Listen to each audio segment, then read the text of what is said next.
Can I get rich if I just have a salary? Yeah. If you want to make a couple $1 million, 100%. And can everybody do that? Yes. It's only not accessible to you if you're a lazy piece of that wants to do nothing. None of this is rocket science. What do you do? So start with Codie Sanchez has taken her experience from Wall Street to become a multi-millionaire, investor, and business owner. And now teaches millions of people how to make money and be financially free. Codie, if I set you the challenge of building your wealth from scratch, what do you do? Okay, step one, you get with the biggest, baddest guy or gal you can find who's already successful, and you do everything possible to provide value to them. And by the way, it sucks. But the best advice for a 20-year-old is to realize that your 20s do suck. But everybody focuses on how much money you make and start doing entrepreneurship too early. No, you can be a 20-year-old and drive a Bugatti and play around with crypto. Huge mistake. Focus on learning. And you're gonna have no time for anything except what your boss asks of you. But if you want to win and be successful in life, upfront pain always leads to long-term gain. How could I manipulate or motivate you into giving me a shot? If you want to get in front of a rich, powerful person, start with Where'd you go from there? make as much money as humanly possible from your salary and invest in other side deals, such as what I call gateway drug businesses. The business so simple that you can run it even if you've never run a business before. But how can I buy a business? I'm gonna have to wait till I'm rich. Well, there's actually way more opportunity than anybody realizes because there's 3 ways to buy a business. One is This is a sentence I never thought I'd say in my life.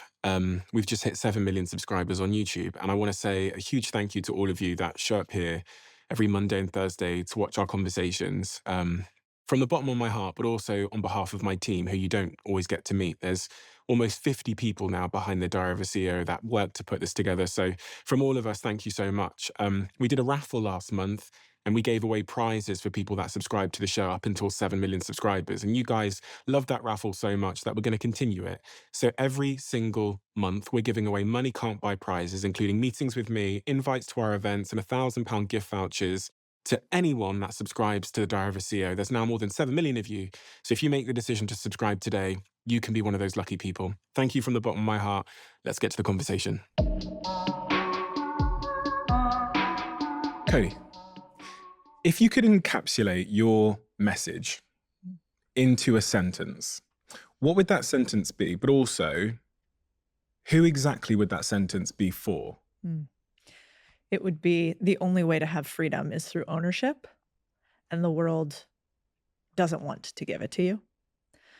And that message is for every human who's felt disenfranchised and is a little bit tired of other people directing their lives and wishes that they had their hand on the helm instead.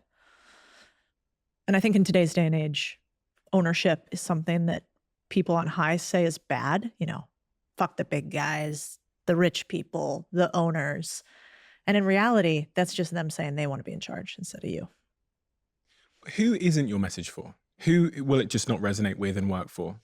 BlackRock, Blackstone, most billionaires who already know this. I mean, I think that is the answer, though. The message will not resonate with people who think that they should own everything and other people should ask for permission.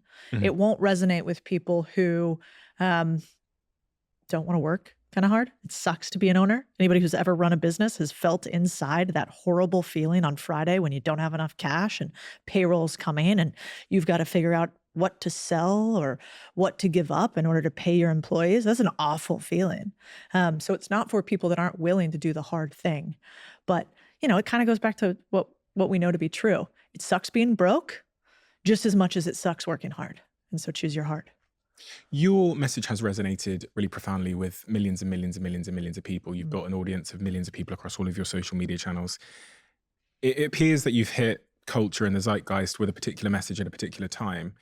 Do you spend much time reflecting on why your message is so resonant right now? That's interesting. It's hard right now to not think about politics in some way, shape, or form. And so I think when I think about politics today, what I really think about is who's in charge, right? And so I do think about why does one politician hit a chord? Why does one not? And I think when I think about my message, what hits me closest to home is that for some reason, a message right now is feeling true for many people in the world, that there's a lack of trust, like trust in institutions, trust in governments and big corporations, in the media, You know, I saw yesterday an article about CNN. This is fascinating. How many views do you think CNN got in prime time for 1 week, 3-hour segments every day, prime time for 1 week in May? What do you think? One show. One show, 3 hours for a week. The cumulative of 3-hour show. Correct. 5 million maybe? I don't know. 83,000. That's crazy. Lowest level of all time. Fox at the highest was 186,000. Think about what is happening right in front of us. The media is no longer actually reaching the masses because they've lost complete trust with them. In fact, 30-year-olds right now, for the first time ever, 30-year-olds have more trust in you, social media influencers, than they do the mainstream media. It's not the same for all age groups. But that is what I am seeing right in front of us, is we're like, show me what's real, because I do not trust puppets who parrot things from teleprompters. They know that you and I are having a real conversation. There's no teleprompter in sight. When you look at your notes, you look at your notes. It's real. And I think that is what I am realizing with our message. We have to be honest, because nobody trusts anybody right now. So if someone's just clicked onto this conversation for whatever reason, maybe they don't know who you are, maybe they're just clicking because it's the routine that they have. By the end of this conversation, what do you hope they come away with? What do you hope they're going to be able to implement into their lives following this conversation?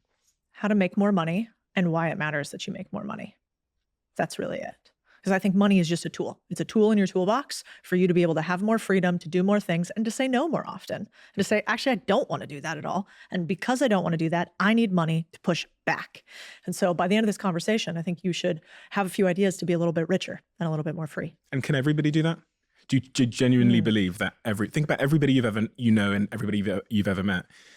Does the advice that you offer fit all of them? Is it accessible and actionable for all of them? My gut says yes. It's only not accessible to you if you're a lazy piece of shit that wants to do nothing. You know, if you really want only to be given things, you want to ask permission all the time, and you aren't willing to work a little bit earlier in the morning and work a little bit later in the evening, then you should turn this off. Just like, I don't know what, they're probably not watching you anyway. If that's this type of human, that's not you guys. But for that type of human, this isn't going to work, because nothing that I offer is get rich quick or go buy this stock. That's not going to work. But it is things that I think we knew early on somehow. We got maybe lucky with a few mentors, but none of this is rocket science, which should be really freeing for people to listen to. And who are you? Existential question. You know, I'm a former finance investor for 15 plus years, investment banking, asset management, who finally, because COVID happened, took a little breather, realized that I didn't want to be like the managing directors that I saw all around me, and started writing stuff online, because I wasn't doing roadshows, selling investments and investing people's money for a year or whatever that was. And because of that, started writing about the things that I do. And I kind of thought nobody liked the idea of owning laundromats and car washes and all of that. And it turns out a lot of people thought that was interesting. And I do think we kind of hit this zeitgeist of, you know, you saw it during COVID, people left big cities, right? They bought houses in Cape Town or somewhere out in rural areas, right? They got away from the corporate job in office in suits and realized, God, I don't want a 75-minute commute. I maybe want a little bit of fresh air, into chicken coops, a lot of chicken coops these days. And so because of that, they got interested in these small businesses, these community businesses. And so I think I got a little bit lucky in the fact that that was interesting to me. I've done it for years. I've invested in those things forever. I started writing about it on the internet, and then we got a lot of views. And now all of a sudden, there are millions of people that talk about buying these small businesses, or what we call boring businesses. I want to get into that, but I want to start with something that I saw the other day. On your Instagram, you wrote a post about your 20s and your earlier life. You said you think that your 20s suck and that no one tells you that when you hit 30, you become happier. And you offered sort of 32 pieces of advice for people that are in that phase of life. Focusing on your 20s, with the benefit of hindsight now, when you think about how you played your 20s and how you'd suggest that maybe a child you have someday or a friend that is 20 years old should play their 20s, what is the best advice for a 20-year-old? The best advice for a 20-year-old is to realize that your 20s do suck, that you are probably drinking too much, you're hanging out with people that aren't the best versions of themselves, Neither are you. You've got crazy hormones going on. You're going to bars and hanging out with people, having a few too many drinks, and then going to a job you kind of hate because you're brand new into the workforce. And so, of course, you're doing the worst thing humanly possible. And that's going to continue for like 5 to 10 years. Like, you are going to do a $65,000 a year job for 2 or 3 years that sucks. And you're going to have no time for anything except what your boss asks of you. And I wish people had told me that, because if you see the light at the end of the tunnel, you're like, oh, okay, like I can do this for 2 or 3 years. I can learn, I can grow, and I can suck it up for 2 to 3 years. And then after that, I get a little bit better and a little bit better and a little bit better. And so the advice would be, when you have a foot in your nail, which is what it's like when you start your first job being 20, don't, try to ignore the fact that it's painful. It's there. Like, it's there. It's real. It sucks. And I wish somebody had told me that, because these days everybody's like, no, you can be a 20-year-old and drive a Bugatti and, I don't know, play around with crypto. Not real. Not real. And then once I learned, like, okay, this sucks and I can deal with it, then the next thing would be, everybody focuses on how much money you make when you're in your 20s. Huge mistake. The only thing you should focus on is learning. How can I think about my salary like putting pieces of cash into my brain? How can I learn as much as possible? How can I come and work and apprentice for somebody that I think I might want their life one day? And I'll take the minimum amount of cash that I need in order to fill my brain so that my next step can be to make more money. But in the beginning, too many people obsess on money, and I wish I hadn't thought that way. I would rather learn than earn when I'm young. Do you think there's a different amount of work and work ethic required in different seasons of life? So in your 20s, should you be working harder than when you're, say, 30, 40, 50? 100%. You can't have the same stamina. I mean, I was weightlifting the other day, and I was showing my less strong friend next to me, like, this is how you do a deadlift. And here's what, and I put another plate on there, and then, blew out my hip, and I'm like, now I'm in like back pain, and, I'm 37. I do not have the same stamina I had when I was 25. Physically, you decline. Mentally, you decline. And I think your work ethic declines too. And so, it's really hard to keep going for 20 years at 12-hour long days. You can do it, but it's much easier when you're 20. And so if you know that, then let's front load the pain so that in my 30s, we can have a lot of fun. My husband, who you met, is former Navy SEAL. And we always talk about how I think the only reason we're kind of successful is we just said, what are the worst jobs we can take when we're young, where we can learn the most? We can hopefully, I think, have something that's a resume builder. And then once we're in our mid-20s to late 20s, we can start reaping the fruits of our labor. But, being a Navy SEAL sucks. You do it when you're young. You do all the worst things when you're young. But then for the rest of your life, you're a fucking former Navy SEAL. You're set because you front-loaded the pain. When you look back over your career, can you identify any sort of light bulb moments where you were exposed to information that caused a bit of a paradigm shift as it relates to how you think about wealth? Because I've had a couple of moments, and to varying degrees, but some real standout moments where I saw someone operate. I was exposed to how they made their money and how they built their wealth, and I thought, fuck, nobody told me this, and I had the game wrong. Yeah. Has there been those moments in your life? For sure. I think there's actually studies showing something called economic interconnectedness, which basically shows that, say you have a poor neighborhood to the left and a poor neighborhood to the right, same socioeconomic status. So they both make around the same amount of money. If this neighborhood just has a few rich people in it, even though on average the neighborhoods are the same, and people in the poor neighborhood interact with rich people a little bit more on the left than they do on the right, if you go 30 years down the line, the kids that just had a few more interactions with rich people are going to be richer on average by 35% than the people in the same neighborhood to the right, except with less economic interconnectedness. And so what that tells me is, as often as possible, you want to be around people who are richer than you. Sounds obvious, kind of, but I don't think it's that obvious. You don't have to live next to them. You don't have to have their money. You just want to be around them because it is contagious in some ways. Ideas are contagious. And this ability to see into the future, I think, is contagious. If you think about it like you're driving in a car, the faster the car is going, the farther the headlights have to be able to peer into the future. Otherwise, you're going to blow off a cliff. And so I think when people are moving really fast, they have a lot of money and they have big risk to the things they do, their headlights are just a little bit farther than the rest of us. And so I got really lucky because I chose finance. Finance is full of people who are obsessed with money. I think there's a lot of, ethical issues in that industry, but all around me were rich people. So I remember one instance really, really well. And that was, I was in Chicago at the time. I was working at Goldman Sachs, and the head of the Chicago office was a guy by the name of Bruce. And Bruce was a good guy. He ran the fixed income division.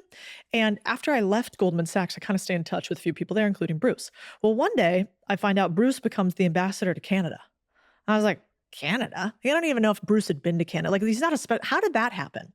And so I started talking to a few other people, and I realized, oh, you buy ambassadorships in the US. And so you could Google right now and see what the average ambassadorship in the US costs. The answer is about $1 million directly donated to a president, plus a couple $1 million donated in a PAC.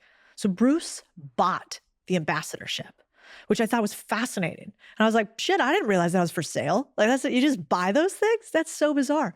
And that flipped my perspective entirely to realize, oh man, money really just is power.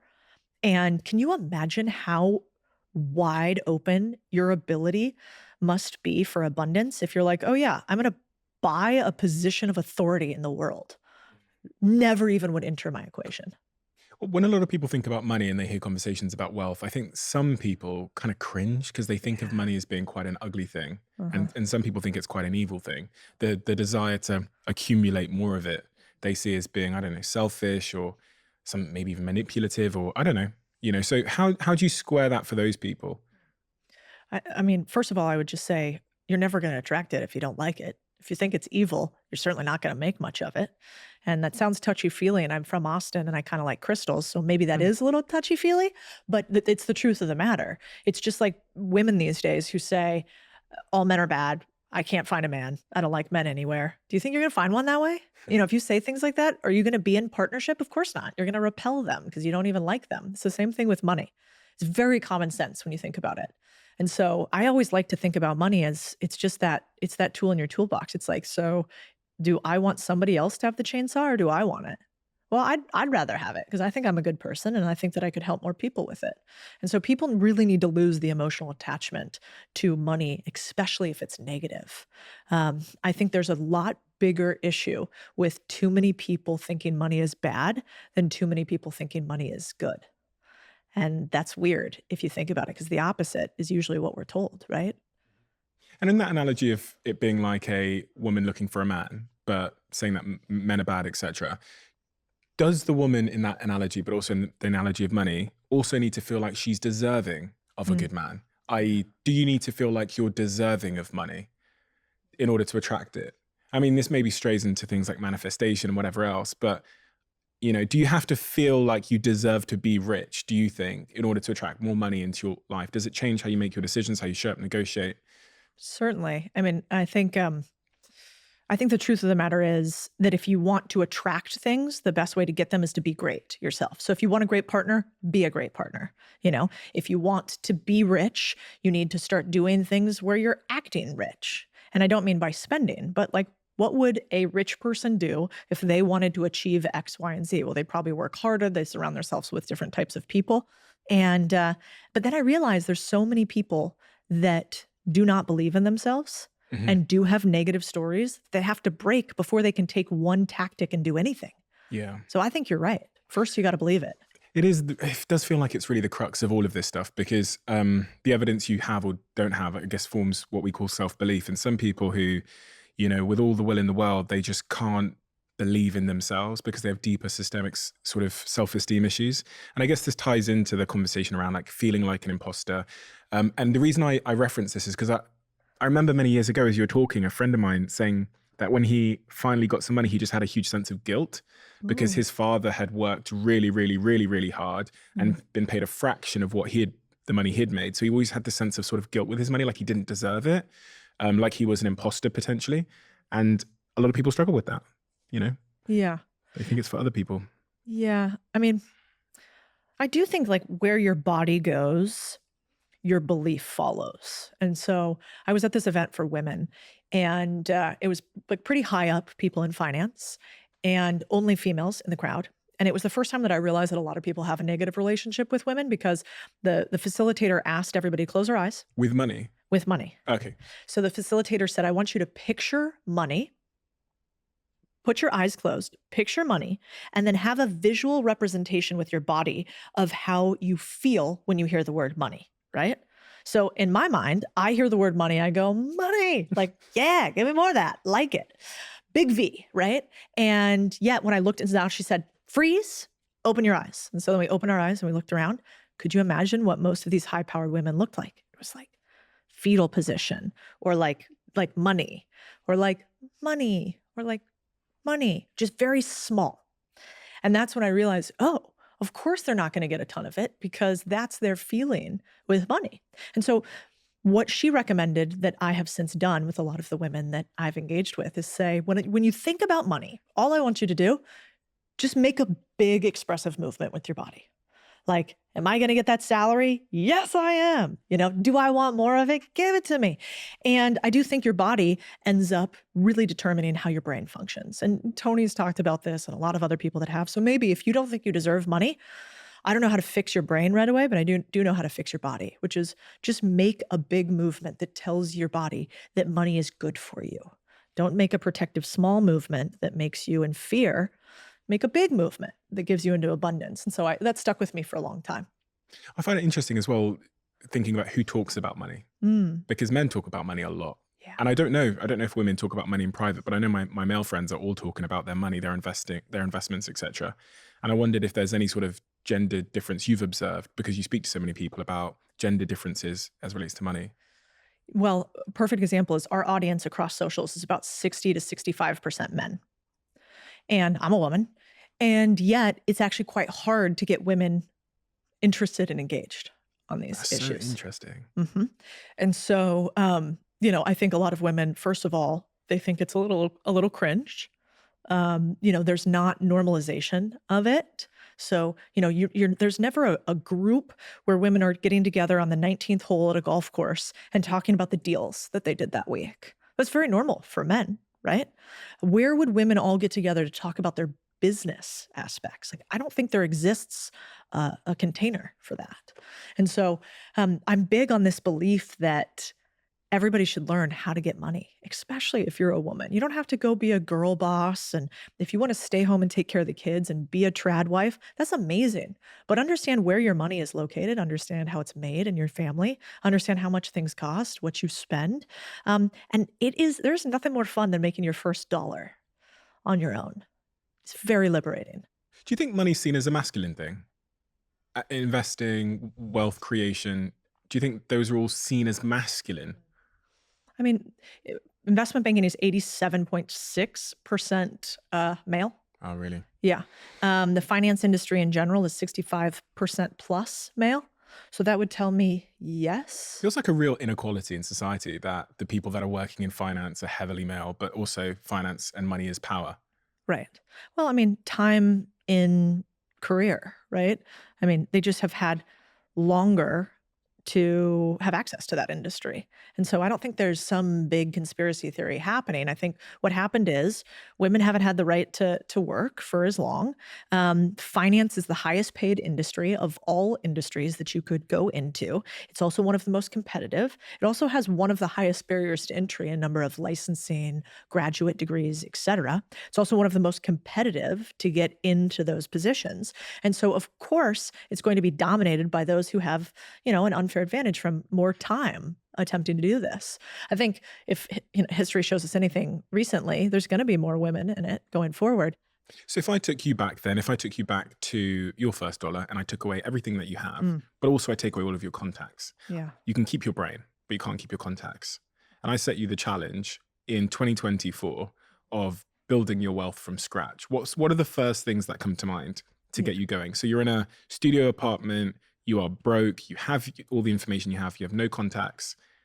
What do you do? Am I allowed to be 20 again, or do I have to be You can be 37? 20. Okay. If I'm young. Why did you ask that? Well, I think it's easier when you're young, if we're honest. When you're young, people who have money, they see themselves in you at an earlier date. If you got that hunger, I mean, one of our rules in hiring is hire people so hungry you're scared they might bite you. And so when you're young, you've had this happen. You meet a young man who's just got that fire, right? He doesn't know anything, but you can just see in him that he will do whatever it takes. He's here before you. He's here after you.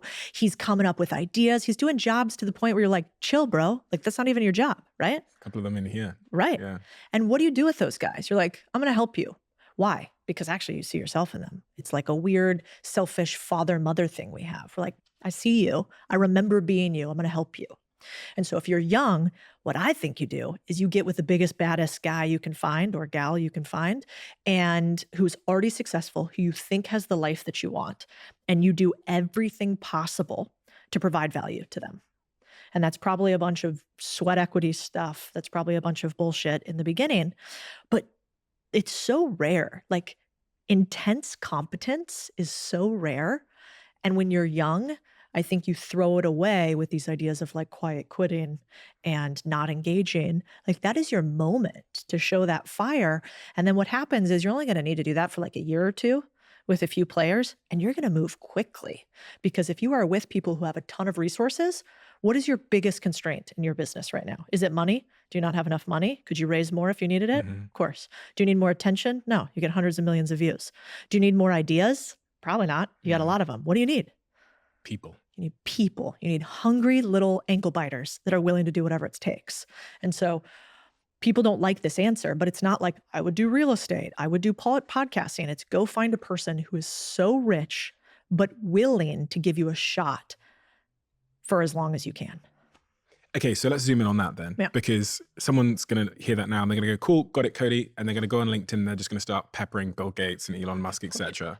You know what I mean? So let's make this a little bit They're like, this didn't work, Codie. Yeah. Elon didn't text me back. Yeah. So when I'm thinking about reaching out to these individuals that are powerful, and I guess we could frame it in the context of you. You're a very powerful woman. You've got lots of opportunities and probably less time than opportunities. So how would I get to Codie? Yeah. How could I manipulate you or motivate you into giving me a shot? Yeah. Let's talk about two things. One, if you want to get in front of a rich, powerful person, start with concentric circles. So start with what's closest to you. So for instance, who's the richest guy on your block? Who's the richest guy in your community? Who's the richest guy that you can get to or gal you can get to? Start there. There's no one there. There's no way. First of all, you're like 7 degrees of Kevin Bacon, right? So what I would say is it's just a numbers game. There's somebody, maybe they're only making a couple $100K a year, but that's like way more than you could ever imagine. Start there. So that would be my first point. And I think about that like, you know, for instance, you go to school. So everybody goes to school in some way, shape, or form. Who do you know who also goes to your school, who is the richest kid at your school?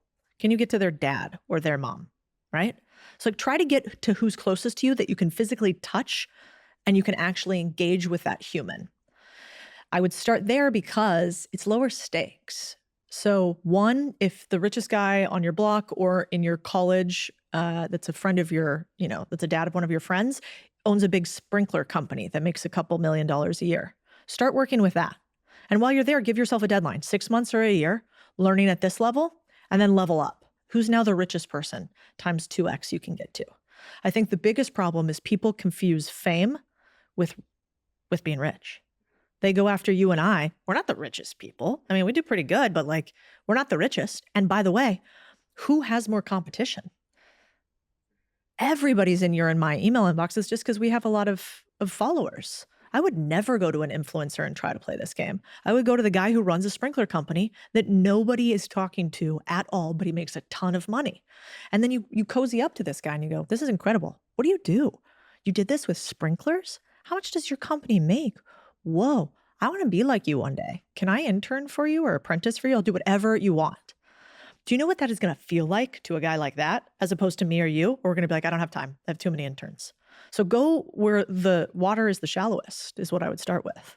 It's so true, because I'm sure both of us get just hundreds and thousands of messages a year of people literally will stop me outside my office and say, remember this kid the other day, it was about a week ago, stopped me outside of our new office and said, he was stood outside there and he had his like CV in a little binder.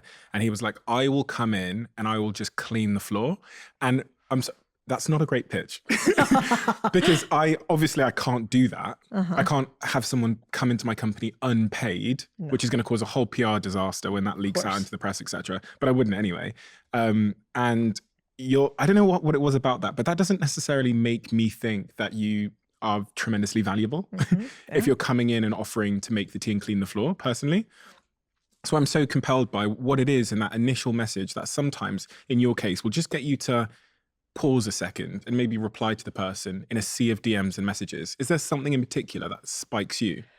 The only thing that spikes is some sort of expertise. You and I are only interested really in one thing.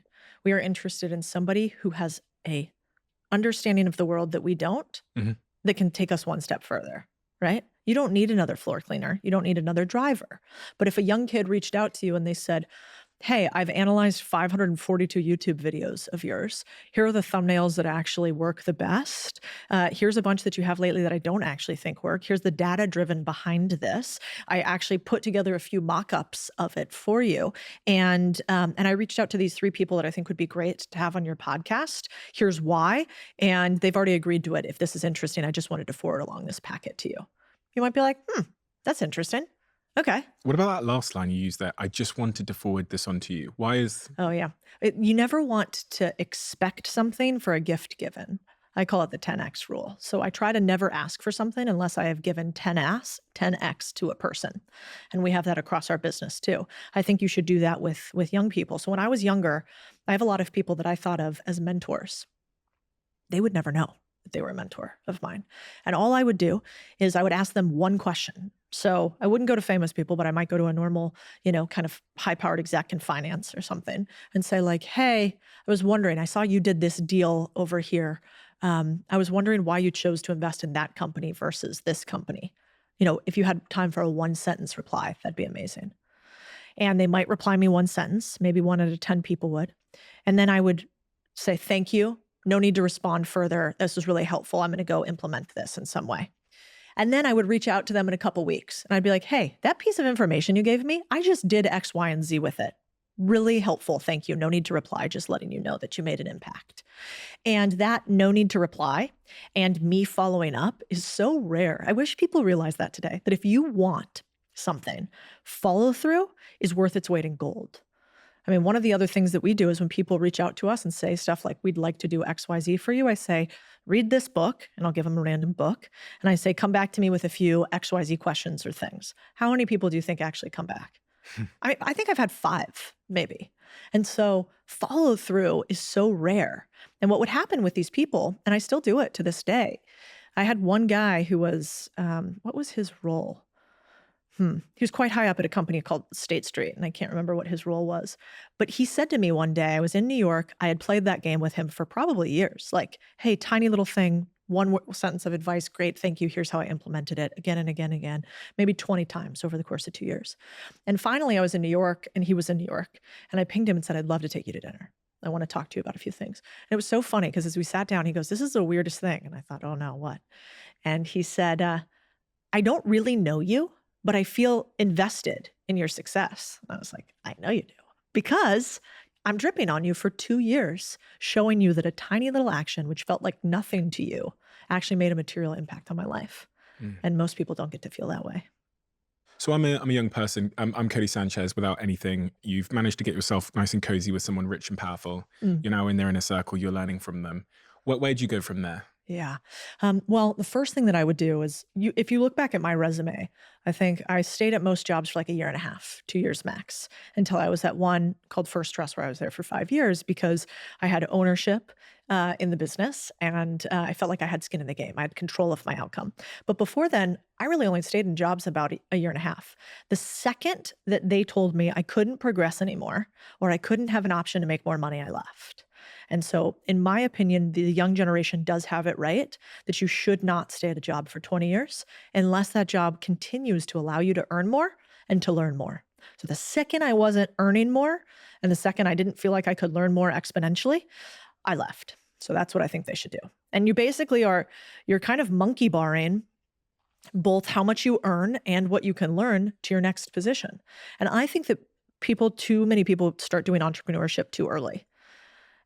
in my opinion, because you can learn on somebody else's dime as opposed to going out and doing the brutal, awful thing that could put you 10 years behind because you lose all your money and you don't actually have enough knowledge to do the job right.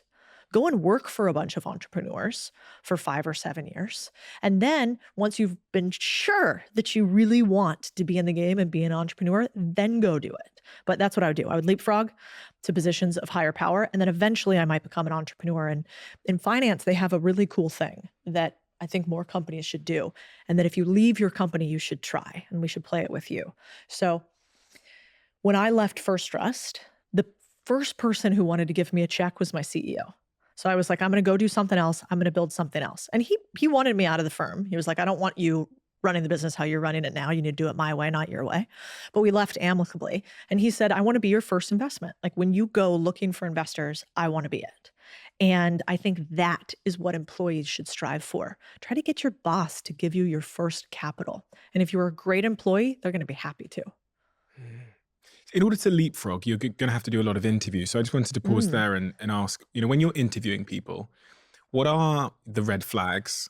And if I was interviewing to join Codie Sanchez's business empire, what's the best things that I could say and do? And what's the best behavior that I could exhibit in that moment? Yeah. People will give you things when they think you know them more than they know you. And so what do I mean by that? I mean, our favorite word is our name, right? For every single one of us.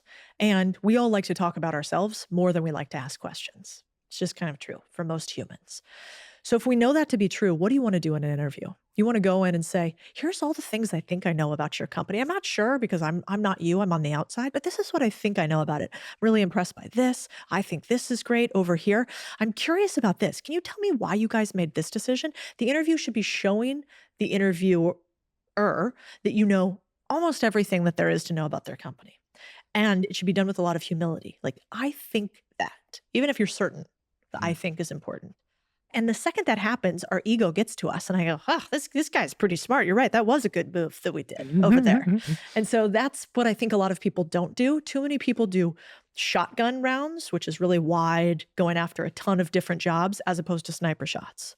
Go after the 3 positions you want aggressively, knowing everything about that company and that boss. You're much more likely to get it than just to apply on Indeed.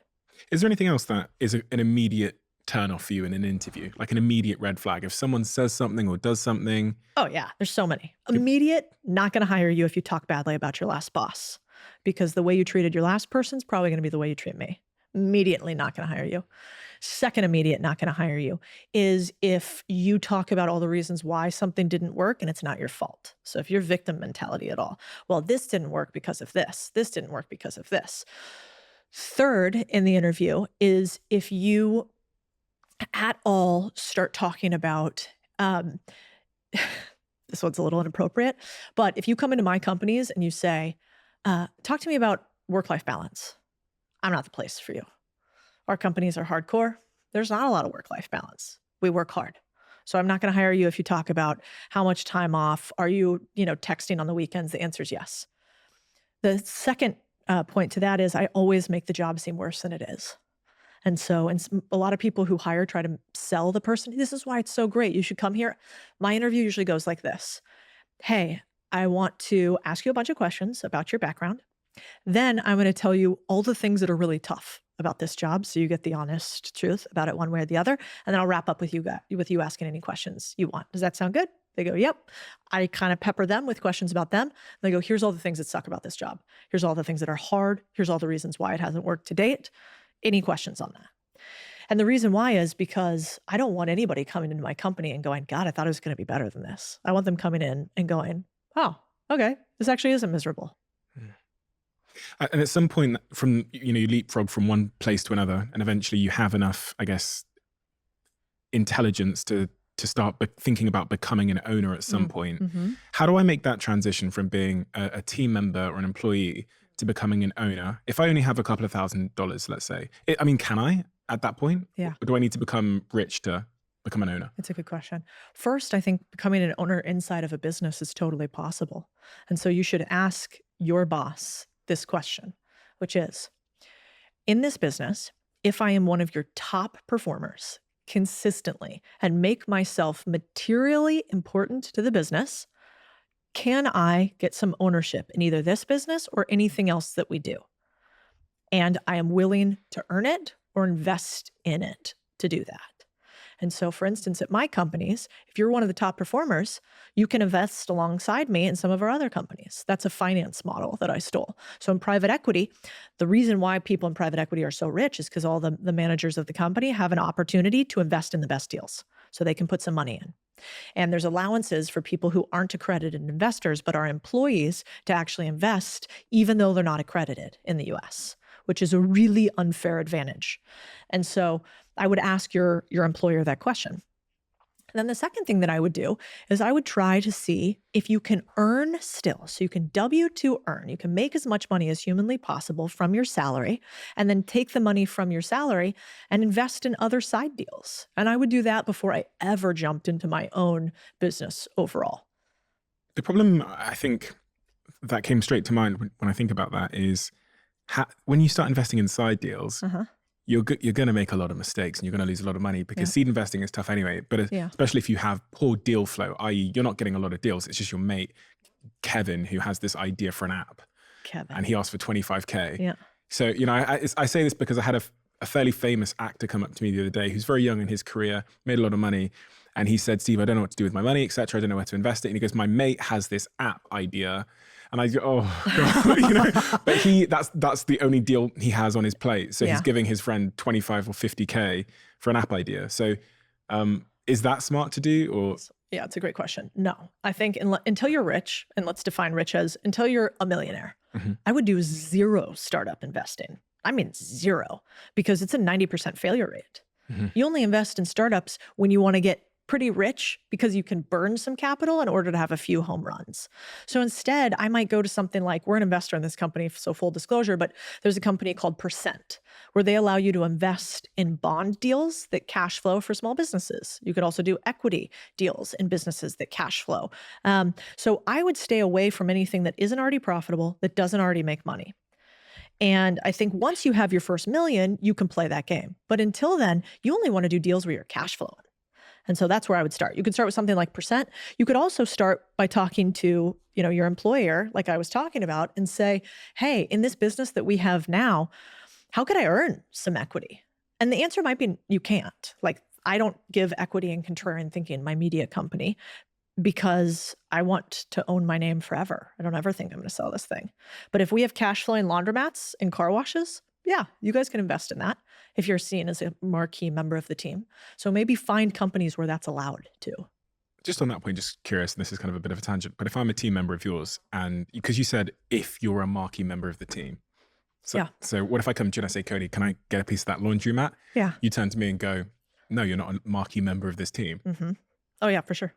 Well, that's what you'd say to me. Yeah, I would say at this point, people who are allowed to have equity in the company are people that I think we're going to travel through time together. That means years or decades. So you don't think I'm going to travel in time with you? I'm not sure yet. I don't know you well enough yet. You've been here for a year. You know, you run our social media accounts. You've hit goals, but you haven't absolutely blown them out of the park yet. You know, do you think that if you left the company right now, we would be unable to function without you? And the answer is usually like, no, probably not. Okay. So at this point, you're not a partner in the business yet. You're still on employee status. But if you keep taking on more responsibility and you keep beating goals overall, and you show me that the business is better and would lose steam without you, then absolutely you can invest. But I learned this from Jim Bowen at First Trust. He did this beautifully. You had to pay into the partnership to become a partner. And that kind of sucked because you also have to pay taxes on partnership. And so not only do you not get money right away, but you have to spend money every year because your partnership value goes up and you have to pay taxes on it. But Jim made this big feeling at the company about the chance when he offers somebody partnership. It was like a celebration. And that is, I think, what we want to do in our companies. Same thing Warren Buffett does. You know, he allows his employees to have equity in his companies, but only those that he thinks he's going to travel through time with. And Warren Buffett has had the same 37 employees, I think, for like 20 years. You can go look at their Christmas cards and nobody changes year after year after year. Can I get rich if I just have a salary, do you think? Yeah, you can. You can't get on the Forbes 100 list if you just have a salary. But if you want to make a couple $1 million, 100%. I mean, Brucey Bruce, back at Goldman Sachs, bought an ambassadorship, and he was only ever a salaried employee. Got bonus too, of course, climbed the corporate ladder, and is probably worth 100 million plus now. So why do I need to buy a boring business? You don't need to. The problem is, what if Bruce gets fired? What if your job doesn't exist? What if you're an attorney now and you make great wages or hours, but AI does take your jobs? What's your backup plan? So my backup plan might just be, I don't know, I own some Airbnbs and I rent them out or something. Could do that too. Airbnb's pretty volatile market. We've seen that now. And I think I don't like risk. And so I think if you want to get rich, how do you get rich? You try to not lose money over time. And you try to have enough bets where you can have an outsized return at some point. So you could just own Airbnbs. You could just do real estate. I don't really care how people do it. I don't think everybody should own a laundromat or a car wash, but I do think you should have a backup plan. So one day when you want to retire too, you got some extra income coming in. So if I've got tens of thousands of dollars or pounds, Yeah. do you think, what do you think, what would you do with it? I was playing this game yesterday. There's 3 businesses I really like right now. I really like senior care centers. Senior care centers, okay. Which is interesting because you'd go, Codie, I said tens of thousands, not hundreds of thousands. Mm-hmm. But senior care centers are interesting because there's all these government grants and allowances for the fact that we do not have enough of them in the US. And you can turn a house with the right licensing and zoning into a senior care center. And so I won't get too technical on it, but demographics show we have a huge aging population. We need more areas to take care of them. And you can start smaller by having an independent living house that has a rotating nurse. You make 3 to 5x the rent on that as you do a regular midterm or long-term rental. So I like the demographics of that one. Plus, it's not super capital intensive because you could rent the house out from somebody else and then just layer this assisted living center on top of it. We had to put my grandparents in one of these at one point because they needed 24/7 care. Did you buy No, it? but I should have. I think their families are already like crazy. I could only imagine if I said, the thing is, I'd like to cash flow on this. They'd be like, Codie, get out of here. I also really like, I like businesses today that are service-based, but don't require a ton of upfront capital. So for instance, window cleaning businesses. I just bought one of these. It's called Pinks with this company called Resi Brands, but I love it because I did it. We have a YouTube video that's going to come out and I was like, am I full of shit? Let's try this and see if I could actually do it. So you need to make $384 a day in order to have a business that does $100,000 a year if you only work 5 days a week. So I was like, can we make $384 pre-selling window cleaning services to somebody in order to start this business? And we tried it and we did it. And so, so I might start like a window cleaning business, a pressure washing business, a painting business. You could also buy one of those. Those are trade services businesses. And then the third type of business that I always talk about are what I call gateway drug businesses or semi-autonomous businesses like laundromats or car washes. The problem with those are they're slightly more expensive. I just want to take a pause here and just sort of get perspective on what you're talking about for someone that has no understanding of business. So my name is Nigel and I am 37. I've never ran a business before. I don't know anything about businesses or investing or anything like that. What is it you're telling me to do? And Nigel wants to make more money. Nigel wants to make more money. He wants to be an owner. He wants to be a millionaire in 10 years' time. And Nigel's willing to work hard. He's willing to work the hardest. He just doesn't really know what to do because there's so many options and so many conflicting things he gets told all the time. He's hearing all these words, Resi Brands. He's hearing like window cleaning power. He's like, what's she doing with a power washer? So if I was Nigel, here's the question I would be asking myself. I would be saying, 1, do I want to keep my job that I have currently? Or do I want to not keep my job? That's really important because it's like, am I going to go work on something 24/7 or not? I'm not making enough money to completely walk away from my job yet. Okay, perfect. So But I that have means you a little kind bit of, of savings. yeah, you want a little side hustle that you think could be your full-time hustle, Yes. right? So in that case, what I would start doing is asking myself, we have something called your unfair advantage Venn diagram. And what your unfair advantage Venn diagram is your skill set. So what is Nigel good at? And that's as simple as like, maybe Nigel's in marketing. So he's actually pretty good at marketing. Maybe Nigel drives a an Uber or a car service. So he's really good at working super long hours. He's just got the workhorse in him. Then I add my network. Who does Nigel know that could help him? So that might be like Nigel's brother is actually a plumber. He works inside of a plumbing business. So if Nigel figured out how to buy a business, he could partner with his plumber brother-in-law or whatever, and they could do it together. And then finally, it's like, what gets you excited? And by what gets you excited, I don't mean an industry. I mean, Nigel loves sales. Nigel loves it. He wants to sell people stuff. Okay. And the reason I talk about this Venn diagram like this is it's a little bit more complex than saying you should go buy a franchise, you should go buy a window cleaning business or start those, is because I think the biggest reason why people struggle with what to do next is they don't actually know themselves. And so if I was Nigel, I would say to you, find what your Venn diagram is of the things that you think you're good at, your network is good at, that you could actually go either start or buy a business on. Because the fastest path to wealth is having some type of ownership. So I would start there. Before I knew what I know now about business, if I'd heard you say when I was 18 years old, just go buy a business, I'd go, Codie, listen, I've got $700 left from my call center job a month. Yeah. Like, how can I buy a business that's making millions or hundreds of thousands? I'm going to have to wait till I'm rich. Yeah. Well, yeah, you can't buy it with your 700 extra bucks, but you could buy it with your sweat and your time. So there's 3 ways to buy a business. You can either use cash, you can use expertise, or you can use time, or what I call sweat equity. So think about it right now. I buy a bunch of businesses, I have a ton of cash. You know what I don't have a lot of? Operators. I don't have a lot of people who can go actually run the business that I want them to run.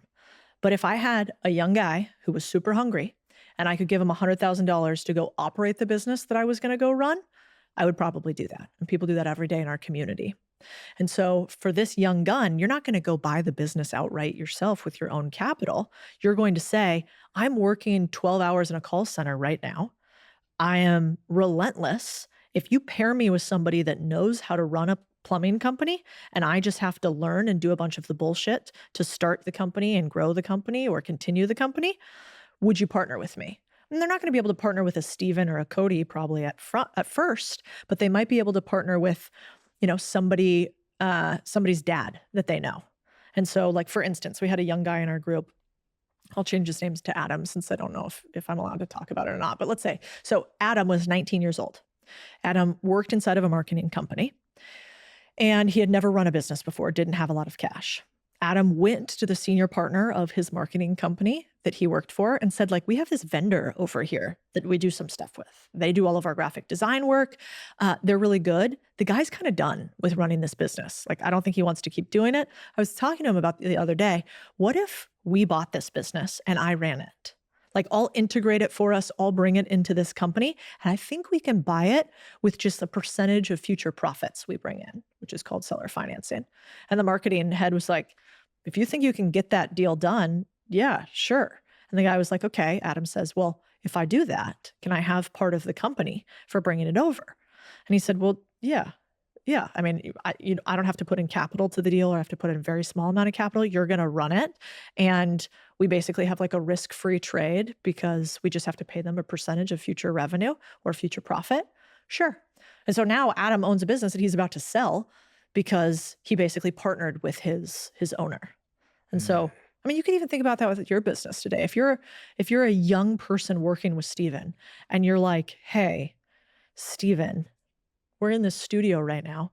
I saw like a sign out front that says that they want to sell this studio space. I bet we could rent out this whole thing and we could probably cash flow and make this a profit center instead of a loss center for us. If I could negotiate a deal that was basically a seller financed real estate deal for us, would you want to do something like that? I could help us run the, rental of it. Now you might say no to that first deal, but you're probably going to look different at that employee. 100%. And also, I just want to explain what seller financing is for someone that doesn't know. Seller financing is how 60% of all businesses get sold when they're small businesses. So it's very normal. Seller financing just means this, that the seller uses a percentage of future profits to let somebody else buy the business. And instead of you having a loan or a mortgage for a house, they're basically saying, hey, my business right now makes $100,000 a year profit. I want to sell it to you for $300,000. You go, sounds good. I don't have $300,000. And they go, okay, well, why don't I sell it to you for $300,000 over 5 years, and you pay me each year from that $100,000 profit that we have? Could we do a deal that way? You might be like, yeah, we could do that. They've just got to believe that you're going to be able to grow the business. Yeah. Or not Or royally shrink it. fuck it up. Yeah, 100%. Which is, selling anything is a trust trade, right? So these days we have to do less trust when we sell something because we have immediate trust in like a credit card or money. This is almost going back to bartering days where it's like, I'm going to sell you this with the idea that you're going to give me that. It's a harder trade, but it's totally doable. It's funny because at the heart of all of your messages, Codie, is this sort of deep optimism and belief that one can just kind of bend the world. And I say this because, whenever we're talking about this hypothetical young person, everything is kind of just go ask this person to do this and da-da-da. And I was just, as you're saying that, I was thinking, I resonate with that because I was that 18-year-old kid that was just sending off the emails and asking people to help me and whatever else. But I don't think the vast majority of people have a deep internal belief that they can kind of just mold the world. Yeah, it's so true. Do you know what I mean? Just like bend it in this direction. They think it is how it is, and you play a role within it. Not that you can just just go to a guy and knock on his door and offer him this. And You're actually so right. Do you know what I mean? Yeah, it's true. It's a bias that I think you and me have because we've been exposed to the fact that you can actually just bend the world around. Yeah, you just got to watch one person do it, and then you go, oh, I'm a wizard too. We're all wizards.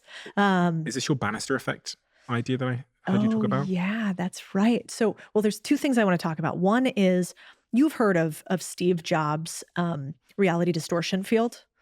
So, Loosely. Yeah. So Steve Jobs was known for having this energy that basically made other people around him believe that they could change the world, that they were unstoppable. And so people would talk afterwards after he died about how he'd come into their office and he'd be like, we're going to ship this product in 24 hours. I know we were going to do it in 3 weeks, but we're going to do it in 24 hours. He would get them all riled up. And then they would ship it in 24 hours. And after the 24 hours were done, they would kind of be like, coming out from a blackout, like, what just happened? How did he talk me into that? That's his reality distortion field, which I think is fascinating because we all actually have that ability. His was really strong. But for nerds, Star Wars nerds like I am out there, it's like the Force, It's if you actually believe that you are capable of something, it's weird what you can accomplish. Amen. I think so. Amen. Yeah, so I like to read, if you want to get a reality distortion field, reading the biographies of billionaires is really powerful. I'd rather read 10 billionaires' biographies than 200 self-help books because they've actually done it. And so I think who's the guy that wrote Steve Jobs' book? Is it Abramoff? Walter Isaacson? Walter Isaacson. Yeah. Incredible book to even listen to see that reality distortion field. Elon Musk is the same. I mean, I spoke to Walter and he told me that Elon has this just obsessive ability to just assume that everything he's being told is basically not true. I.e., if someone says something takes eight months or something, he seems to just reject that idea on sight, and he immediately asks about the core components of the challenge. So he'll immediately go right down to the roots of the problem, and from there he'll figure out that in fact it can get done in 8 days. And I just don't think people understand the advantage of saving that amount of time on any challenge you have in your life, on figuring out a way to make it happen faster. Because one of the great currencies of all of our lives is just the time that we have. And some people will take 3 to 4 years to start a business that with your information and that your understanding and your bias would probably take you 90 days. Yeah. Now that's a 3 year, 9 month saving on life. Just because you have this sort of urgent bias, you have this bias towards believing that all these deadlines are actually just, a bullshit. Yeah. I mean, one of my favorite mentors told me a line that changed my life, which was, it was Bill Perkins. I asked him why he's so successful in so many aspects of his life, damn near a billionaire. And he said, the only reason that I am successful is I'm faster than everybody else. By the time they have thought about an idea, taken it to a meeting, and started to move, I have already made 3 mistakes and found a faster way. And so his bias on speed is fascinating. If you ever hang out with the guy, it's wild. I'll be like, can we schedule a meeting? He's like, I'm calling you right now. And so he just moves quicker. So in our companies, we implemented something called the 24-hour rule, which was this idea that if we want to win, we have to have a bias towards action. We have to decrease our time between thinking about a thing and doing the thing. And so most people say, well, I'll get back to you on that next week, right? Get back to you on that next week. Hate that line. That is where dreams and money goes to die. Instead, I say, can you get it to me tomorrow? If all we do different than our competitors is they take a week to do things and we get it done in a day, I don't have to be richer, smarter, or better. I'm just faster. And it drives my team crazy many times, but I'm not smarter. I'm really not. I'm just very fast at a few things and I ignore a shit ton of stuff that I don't think is going to move us forward. You're the same. I've seen it with your team. You know, we've gone back and forth with your team and then you'll be like, let's just do this one thing right now instead. I'm like, oh yeah, okay, that makes sense. And so I think speed is the consistency. Chris and I were just talking about this. I got annoyed the other day because I was, you know, what happens is people overthink things. And in this day and age, it happens more and more. They think about the thing and they confuse thinking with work. And more often than not, thinking is not working. And this is where people will yell at me on the internet and go, well, if I just don't think about anything and I move really fast, I could move fast in the wrong direction. Yeah, you could, but just iterate. Move fast and iterate. And that's what most people don't do. And so I'll tell my team all the time, you're thinking about this way too much. Make a decision in 30 seconds. What's the decision? I'll tell you if I like it, yes or no. I like the decision, move forward. And so ask yourself that in life. It's like Mel Robbins, 1, 2, 3, 4, 5, get out of bed. Yeah. Mine is 30 seconds to decision. It reminds me of I think it was an former SAS soldier that I was speaking to. And he said his friend was going through a lot of problems in his life, going through a divorce, et cetera, et cetera. And he called him and asked him for advice. He said, you're an SAS, soldier. What should I do? And he said, when you're in the middle of the woods and you're feeling lost, start walking. Yeah. And it's a nice metaphor for life, which is you'll die of starvation just stood there overthinking about your problems, lost in the middle of the woods. But if you start walking, you'll gain some information. You'll gain your bearings. And I think especially in my earlier career, I was certainly a victim of procrastinating myself into a hole with a big business problem. But even this morning, I had something. This morning, my team in the UK was speaking to me about quite a critical business decision that I had to make. And it's now in my old age that I realized, I almost had like a flash. I was like, an older version of me would spend 3 months trying to get this decision right. But a more mature version of me knows that there is no perfect outcome. There's pain on all sides of this decision. So true. So I have to write this long ass essay memo this morning and sent it into a person in one of my offices in Europe. And it's so crazy that this person responded within, because I was so concerned about what they might say and how it might and they responded within 4.5 minutes. And they're like, yeah, cool, got it. I actually agree. And no need to call me because I completely understand. And I thought, fucking hell, that could have taken 3 months of us all in a boardroom deliberating how to break this news. 100%. It's interesting. It's funny because the people that are most experienced in business seem to be the most intense. And I think this kind of gives the clue as to why. Yeah. One thing I've also realized, if you want to get higher level positions, one of the other things you can do to get there faster, I think, is your speed of communication. It's not even your speed of action. So if you're in an interview, don't bumblefuck your way through the interview. Think about exactly what you want to say with as few words as possible and be as direct as possible in it. And I've realized there's a huge correlation in our executives we hire between those who are good, they speak fast, they are clear, and they don't waste other people's times. There are a couple of executives I still have at some of my companies, and there are 2 that I know I have to move on because they're not fast enough. And they're not fast enough in their communication. And I should have seen that up front. And I think the way that you communicate is often the way you work. And it doesn't mean that you have, for instance, I don't respond to all text messages. I don't think that every single thing that comes in front of me needs to be handled. I probably let 40% of things go unanswered. And 20% of things I am on top of it, like Sauron's eye in Lord of the Rings. I'm just watching. If I was to look at your business, do you think that your highest performers, is there sort of a correlation between how much they talk and how much they don't?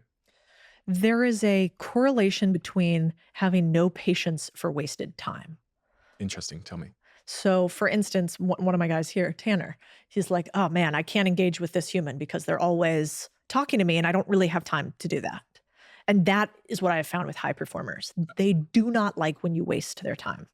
And so, if you think about the typical office life, why do we not like typical office life? Because people come in, it's like water cooler bullshit talk where nobody really says anything. You ask about the kids, you don't know the kids' names. What happened this weekend? You don't really care. High performers are not interested in that. Why? Because you want to perform, you want to talk about interesting things that move you forward, and then you want to go live your life.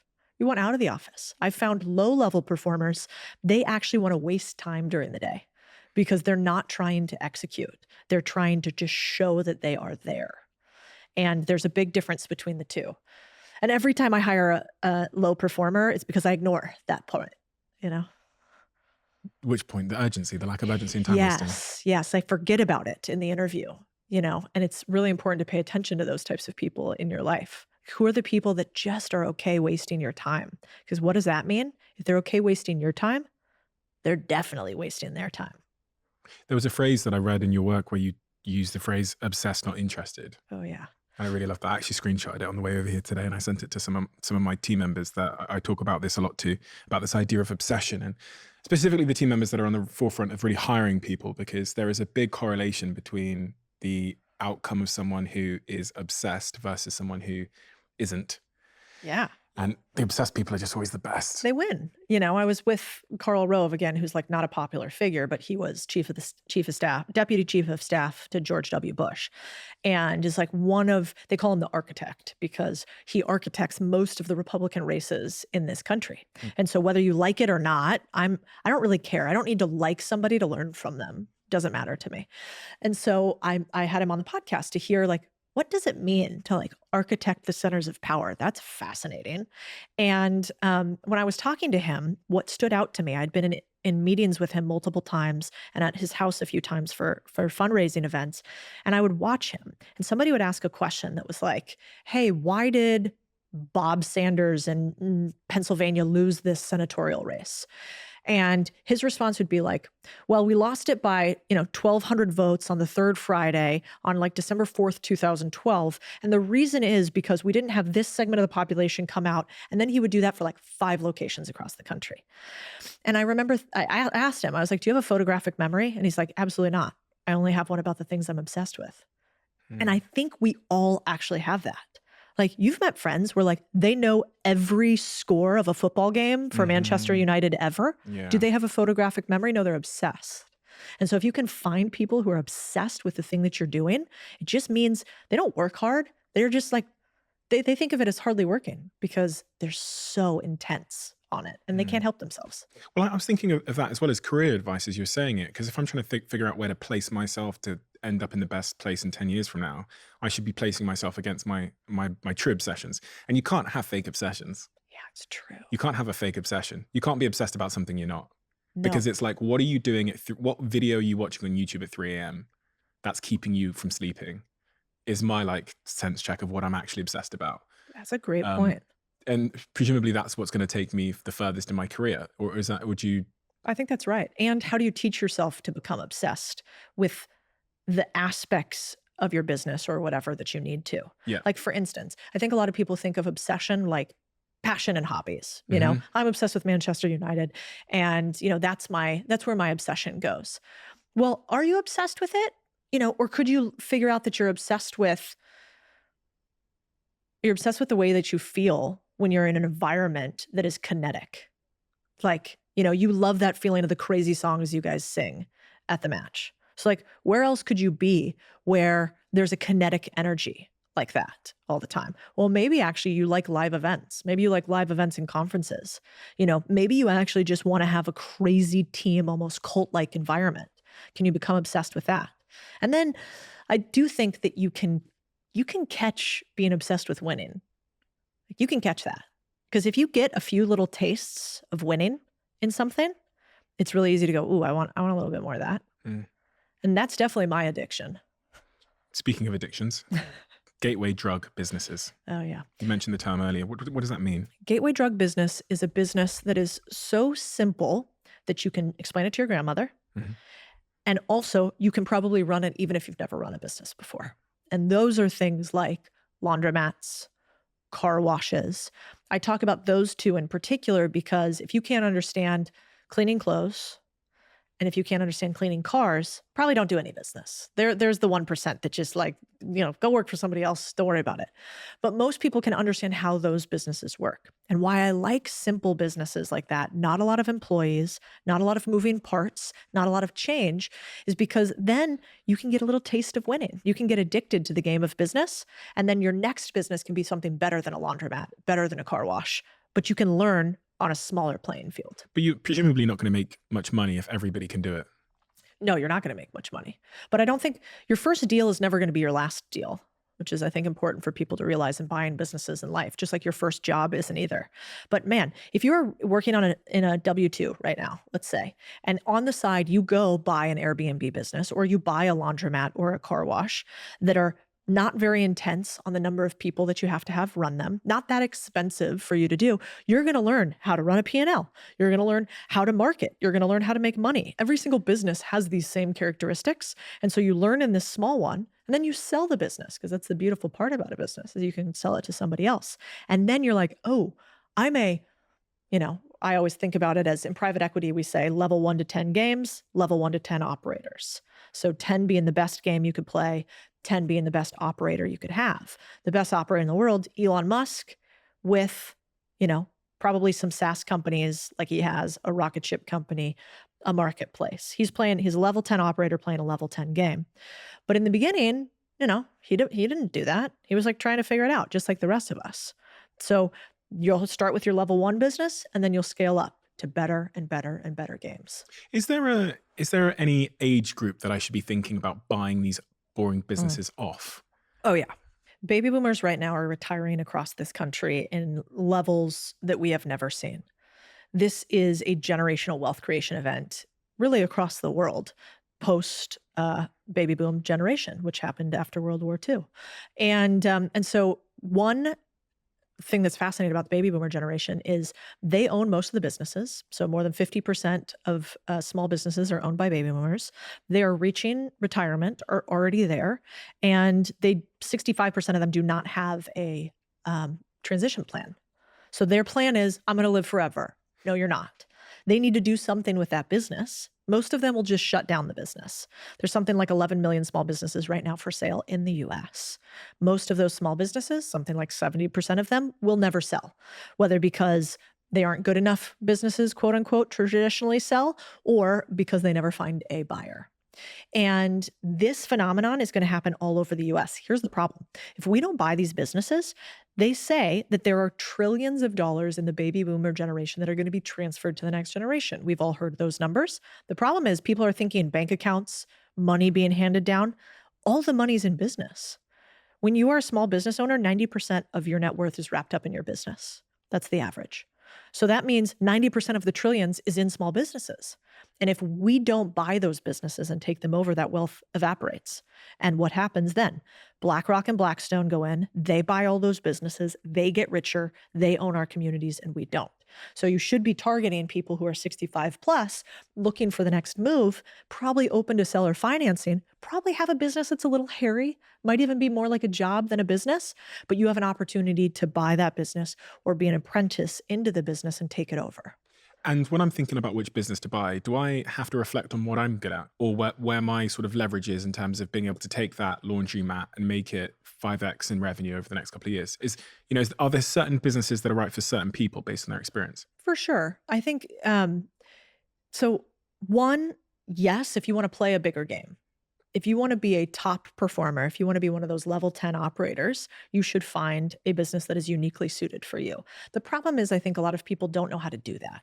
We have something called the deal clarity worksheet, where we basically take people through, where do you want the business to be located? What are you good at uniquely? How much money does the business need to make for you? How much money can you put into the business? What type of businesses do you absolutely not want to do? What seem interesting to you? But I think the bigger issue for people is trying to take the first move as opposed to obsess on what industry or sector. And think about it in 3 to 5 year increments, just like you would a job. You get a job, you think, I'm going to do this thing for 2 to 3 years. Think the same thing with a business. And the only rule in buying businesses, in my opinion, is that you never want to do a bad first deal, because then you won't do another one. So you want to do one where you can decrease your risk to bankruptcy. What do you mean by that? How do I stop myself doing a bad first deal? Yeah, one, you should spend more time learning how to do a deal than actually doing the deal. This is where I always get nervous talking about this publicly, because people are like, sweet, I'm going to go buy a laundromat. I talked to Codie, she seems like she tells me that everybody should own laundromats. And I'm like, no, take a minute. We teach at Contrarian Thinking, we teach basically a 90-day period where for somewhere between 20 and 40 minutes a day, you're learning about how to buy businesses. It's like your little 90-day M&A MBA, right? And I want you to learn how to do a deal first. One, because you'll be able to negotiate anything you want for the rest of your life. You'll speak the language of money, which is equity and ownership. And two, because if you just go buy a business, you're not going to know, how do I negotiate it correctly? What is the valuation of the business? How do I determine this guy's not lying to me? It's called due diligence. And so I like people to learn that part. And then once you've learned that part, you can go out and you start to date, just like you would on Tinder or anywhere else. Let me look at this business. Let me look at that business. I call it the 100 to 1. So typically you want to kind of like you're on Zillow. You're probably going to look at 100 houses on Zillow, right? Kind of like, oh, I like this. I don't like this. You figure out exactly what is important to you. And then you filter it down to your one, the one that looks right for you at this moment that you're going to stay in for the next 2 to 3 years. And where do you find these businesses to buy? Is there a website? Yeah, there's lots. We have one that's coming out that'll be really cool, but I don't think it'll be out by the time this podcast is there. So basically, the problem right now in buying small businesses is there's no good way to find them online. There's no Zillow, there's no MLS. There's something called Biz by Sell, but it's shitty. It's got all this trash on it. So we basically are building something that's the opposite of that. Because the two biggest questions I get are, what type of business I should buy? Where is it? Where do I find it? Can you give me the business? So we're building something to that regard.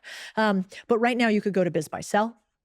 You could go to bizscout.com. That's the one that we own. It'll be a waiting page. You won't be able to see anything on it yet.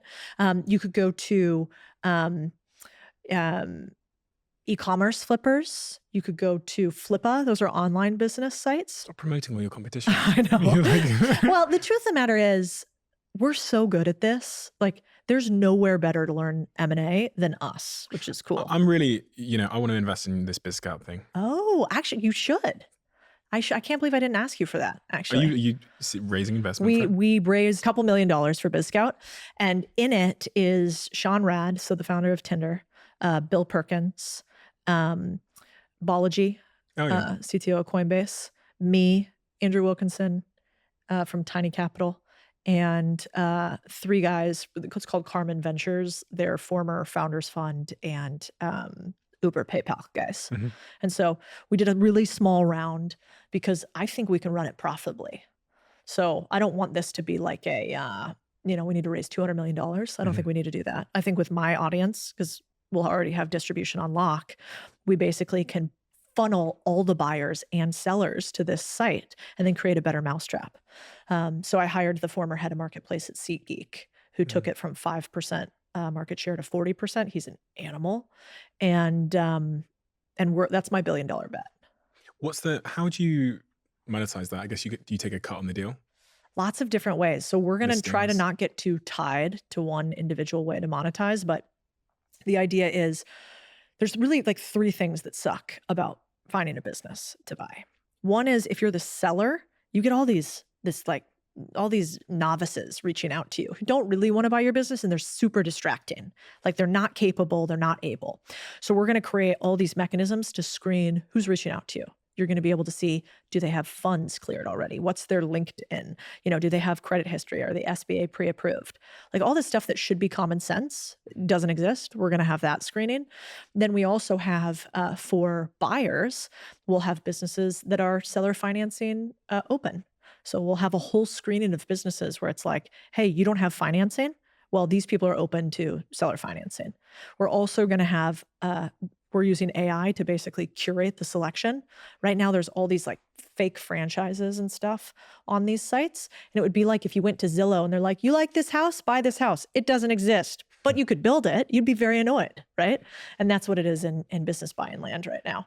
So we're going to charge for all series of that. We'll probably charge brokers for leads too. But if I don't have that right now, Yeah, then you got to go to biz buy sell. okay. And what about just like knocking on my local laundromat door and having Well, a the chat? best way to find deals, we have something at BizScout that's called an off-market deal searcher. And so there's two ways to buy deals, buy businesses, just like real estate, right? On market would be Zillow or BizScout. Off market would be door knocking, right? You're going around door knocking. People don't do that in real estate really anymore. But in small business land, we teach 12 different strategies, but one of the best strategies I think is called your personal P&L review. So if you're a business owner, this is a no-brainer.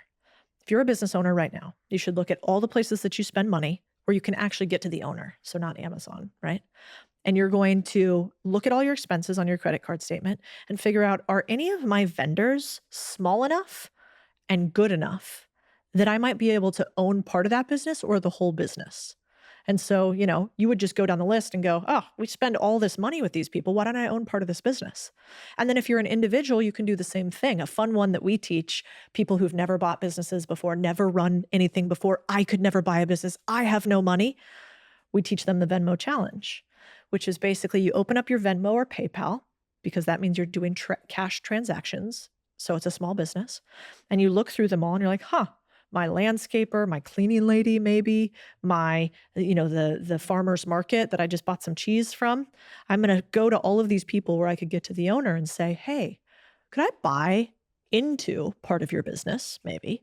And, you cleaned my house. Do you need more customers? Maybe I could help you get 20 more customers and I could own part of your business if I help you grow it. Would you be open to that?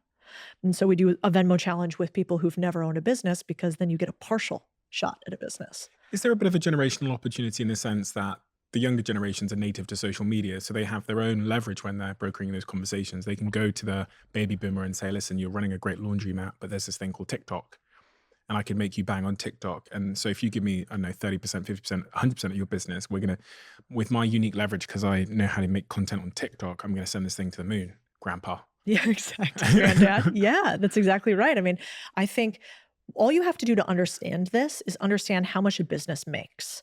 So in order for you to ask for equity, you got to figure out what it's worth, right? And there's a very easy way to do that. You go online and you go, what does the average laundromat in Charleston, South Carolina make per year? Oh, it's about $200,000. Okay. What's the average profit margin of a laundromat? 15%. Okay, so I know that this business is probably making something like $30,000 a year, because that's the profit off of 200K in Charleston. So what does that mean? Well, if I could double the profit of the business from 30,000 to 60,000, could I ask for half of the business? Maybe. Or maybe you ask for 20% to double it, and it's a no-brainer offer for them. You're already making $30,000 a year. I'm not going to touch that 30,000, but if I double it, can I have 15, 20% of the business? If I don't double it, I get nothing. Don't worry about it. Great trade. How do you figure out if it's a good product? Because I've just finished wrapping Dragon's Den, which is like Shark Tank over here. Yeah. And the single most frequently expressed reason why someone's business hasn't taken off yet when they're pitching to me in Dragon's Den is, we just need some marketing help. It's so, and I'm the dragon that's most known associated with marketing. So often that's directed towards me. They're thinking that I can come in and just press the button that I have in my backpack and things going to pop. What do you think about that? You never have a marketing or leads problem. You have a shitty product problem. And nobody wants to believe this truth, but it's true. Here's how you know. Here's how you know if you have a shitty product or if you have a marketing problem. Do you have 20 to 30% referrals or reviews to your product? If you don't, you have a bad product and you have a leaky bucket, and you are trying to say, Steven, please bail me out from my leaky bucket ship with your marketing help. But what's the truth of the matter is, and I see this with our companies and small businesses all the time, they're like, I have a leads problem. I have a leads problem. If I could just get more eyeballs, my company would grow. No. Act like your first customer is going to be the only customer you will ever get. Get them to refer other people to you, get them to write reviews where they say nice things about your business, and treat the current customers like they are your marketing and sales. And I think that is the biggest issue with startups, is that they think that they just need more attention because they can't actually see that what's happening is when the attention comes in, it's falling out of the leaky bucket. And it's falling out of the leaky bucket. So fix your problem, fix your product, and you'll fix your sales. So that would be the first thing I would ask them. I would say, what's your referral rate? What's your review rate? And then they're going to go like, I don't know. And you need to find that answer. And if they say, well, actually for every person that buys one, like what would be a perfect example? Remember that like squeegee face product, Mr. Clean? Is that what that's called? Scrub Daddy. Scrub Daddy. There we go. Yeah. Okay. That's like a Dragon's Den, but Shark Tank product. Yeah. Okay. So Scrub Daddy. Scrub Daddy was perfect. Why? It's a scouring pad for anybody that doesn't know, like a little scouring pad to wash your dishes with. Yeah, like a sponge. Like Anyway, so it was kind of cute looking. It looked different and it really worked. And so what would happen with Scrub Daddy? Well, Scrub Daddy, you would buy it and then you would use it. It would work great. And so you would tell your friends, you're like, there's this new thing. It never gets dirty. It doesn't have any issues with like all that gross stuff that gets on a sponge. You can squeeze it all the way out. It doesn't scratch in your dishes. You should totally buy this thing. And so you instantly know you have a good product because other people are sharing it. And those are network loops. It's very much like, Chamath Palihapitiya, right? Billionaire from one idea. And every business has this idea and nobody looks for it. And the idea at Facebook was called 7 Friends in 10 Days. They could tell with 99% predictive certainty that if you came to Facebook and you interacted with or brought 7 friends in 10 days, you would stay at Facebook forever. So all they had to do was make sure that when they came to your city or school, you had density enough where you had 7 friends in 10 days. And if you got those 7 friends on your phone, you're like, whoo, I'm going to stay. What is that in your business? I have about 50 different companies in my portfolio at Flight Group now, some of which I've invested in and some of which I've co-founded or founded myself. One thing I've noticed is that most companies don't put enough effort into their hiring process. In my mind, the first and most critical thing in business is assembling your group of people, because the definition of the word company is group of people. And throughout all of my companies, whenever I'm looking to hire someone, my first port of call is LinkedIn Jobs, who I'm happy to say are also a sponsor of this podcast. They've helped us source professionals who we truly can't find anywhere else, even those who aren't actively searching for a new job, but who might be open to a perfect role. In fact, over 70% of LinkedIn users don't visit other leading job sites. So if you're not looking on LinkedIn, you're probably looking in the wrong place. So today, I'm giving the Diary of a CEO community a free LinkedIn job post. Head to linkedin.com/DOAC now and let me know how you get on. Terms and conditions apply. I am a big Manchester United fan and I travel all over the world. One of the big lifesavers for me, as someone that never misses a game ever, regardless of where I am in the world, is NordVPN. Because NordVPN allows me to watch the game in territories and in countries where it's often not available for a variety of different reasons. But it's not just about football, it's websites, movies that I can access, and it helps me navigate those geographical blockers. And that's why NordVPN are both a sponsor of this podcast, but a lifesaver for me. And it costs the same as a cup of coffee per month. And not just that, when I'm accessing Wi-Fi networks around the world, it gives me a lot of security, which is something that I think we don't think about enough. If you want to check out NordVPN for a limited time only, head to nordvpn.com/DOAC and you can access our exclusive deal, which gives the Diary of a CEO listeners a huge discount plus 4 extra months when you sign up to a 2-year plan. And there's no risk with Nord's 30-day money-back guarantee. So give it a try. That's nordvpn.com/DOAC or check out the episode description link below.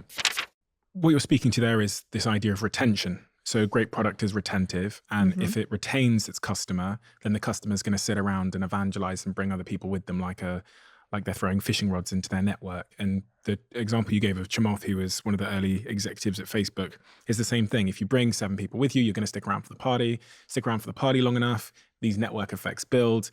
Now Chamath's here so that, and when these network effects get bigger, retention increases. And this is why it's so important to focus on the product, right? Because we're talking about this term LTV, lifetime value. We're talking about if we make a really good thing, people are going to tell their friends, they're going to continue to use it, and then they're going to market it for me. But most people will focus on just trying to get a TikTok video to go viral versus making something truly great. Elon's an example, isn't he, of that? Oh, yeah. It's much harder to obsess on making a great product because it's slower. You're like, well, I have one person and they're only going to, refer 0.3 of a person. I can't grow fast enough with that. And so what do? We top a funnel, top a funnel, top a funnel. Let's talk about it. Let's talk about it. Let's talk about it. But the problem is you can either spend a bunch of time creating an incredible product once, or you can spend the rest of your life marketing and doing sales. So it kind of goes back to this idea. If you want to win and be successful in life, upfront pain always leads to long-term gain. And people do not want to hurt upfront, so they hurt for the rest of their life. And I think that's the same thing with products. They try and skip a step. They skip a step. And by the way, I'm guilty of it too. Like, we have one company right now where our referral rate is basically 0, and we're slamming these ad dollars in and all this marketing budget. And I looked at myself the other day and was like, Codie, you're an idiot. You're doing the thing that you tell other people not to do, which is we have to fix referrals and reviews. Why? Because there's 3 R's: referrals, reviews, and retention. Mm-hmm. If your business doesn't have the 3 R's, you will spend your life marketing. Mm-hmm. And marketing is actually quite hard and expensive. And then you also have people that you don't even realize. You think that they're proponents of your brand. They pay you every single month for a service or a product, but they're actually detractors. They just haven't found a better product. And so that's what often happens to business. You're like, no, these people love us. No, they don't. Have they referred anybody to you? Have they left you a positive review? That's the only way you know. It's super interesting because there's a bit of a paradox in what we're saying here. Because on one hand, we were talking about intensity and urgency and going fast and these kind of people that just kind of, shorten deadlines and stuff like that. But then on the other hand, we're saying that you need to go slow and build the thing right because the slow way is the only way in the long term. I was hugely inspired by the story of Tesla and Elon Musk for this very reason, because if you look at their stock price, there's about, 6, 7, 8, maybe 10 years where they're completely flat. Elon's not, made a significant amount of money from it, and he's just going through absolute pain. And then all of a sudden the company just explodes. Mm-hmm. And actually the most inspiring thing for me, having been a person who built a business that scaled to hundreds of millions of dollars in revenue, but was really built on unsustainable foundations. I know what Elon did in that 10 years when that stock price was completely flat. He laid every foundational brick of Tesla perfectly. Yep. And he was doing it basically in silence. And it's so tempting in business, I think, to take shortcuts when you're laying those sort of initial, like building a house, like when you're putting the foundations down. But he said, we're going to completely make a new battery. We're going to build the entire supercharging network so that all of our cars can go to 15,000 charging locations around the country. We're going to build a brand new factory. In fact, we're going to build every single piece of this car. And it's going to take 10 years. But the patience, I think, is really the thing that leads to the perfection in the long term. And it's a big thesis that I've been playing with a lot recently, because there's a part of my heart that just wants everything to happen quick. But as I've gotten older, I start to think that slowing down in the big things, like the laying the bricks, is actually the most important thing. I'm throwing this at you as just a point to see if it resonates in any way. Well, I think you're right. The thing that I think is the problem is when you're young and starting, you're not as smart as Elon. Like, you wouldn't, if you gave a 20-something 10 years to build what Elon has built in silence, they wouldn't know what to build. They wouldn't know what a strong foundation looks like. So I always optimize for urgency up front, because you have to have all these shots on goals to realize, oh, whoops, wrong goal, wrong goal, wrong goal, wrong goal. And then I do think you get to a certain level where then you become Warren Buffett, Elon Musk, where, Warren Buffett says once in a lifetime opportunities come around about twice a year. And so you basically do nothing else except those 2 each year. The problem is he can recognize that because he had decades of shot on goal, shot on goal, shot on goal. Yeah. So I think it's this balance of, yes, once you understand what good or great looks like, it is your moral imperative to work as fast as possible towards good or great. But in the beginning, since you don't know, just do more faster. It's interesting because the thing I was thinking about when I passed the floor to you there was, I should have probably said what I'm actually referring to here. Much of it is actually hiring, because, when I'm starting a new company now, I could, because we get tens of thousands of applications coming to the inbox, I could resource that company with people in 2 weeks. Yeah. But in fact, one of the biggest pain points across all of my businesses is we hire so agonizingly slow. Yeah, same. Because we know that that's when we talk about laying the foundational bricks of a good company, it's all about those initial hires. Yeah. It's so true. I mean, every business is a people business before it's a product business, before it's a profit business. And the beautiful part about that is if you don't have a business right now and you're listening to all this, you should feel very empowered. Like exceptional people are in such high demand, and the sky is the limit on what you can make, both as your own owner or working for other people until you become your own owner if you're great. And great is largely just, I say I'm going to do a thing, I do the thing, repeat. And if the bar's that low, man, I think there's way more opportunity than anybody realizes, which maybe gets back to what you said before, which is this ability to bend the world that I think both you and I see is really because we see how easy it is. It's like have you ever seen, like how people will take one of those iron rods, really strong iron rod, and you heat it up and it's just like, bink, it just bends immediately, right? Yeah. But if you were going to try to brute force it, it never would. But once you see them heat it up and then bend real easy, you go, oh, well, I'm never going to try to brute force that again, because look how easy that is if you just heat it up. And I think that's part of the hack of life, is just figuring out heat and time and what those two ingredients are. That's really, I always think about the bloody, like, what do you call it? That big hole in the ground you have at the Grand Canyon. Yeah. Like when I was you always think about the big hole in the ground? It's just such a nice analogy, because I'm like, how did that get there? Well, actually, it was just water trickling through there for a long enough period of time. You didn't need to brute force it. It wasn't like a meteor or an asteroid hit the Earth. It was just consistency of a very gentle force over a long period of time. And that's really how all rivers and how Earth is literally carved.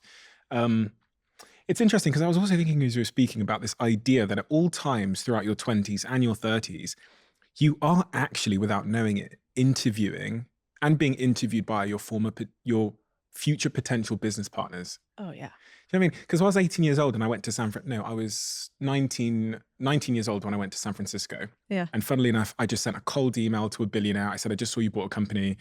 It was a funny email that said, here are 5 reasons why girls call me back in bars, and here's 5 reasons why they don't. It was basically my CV, but in that format.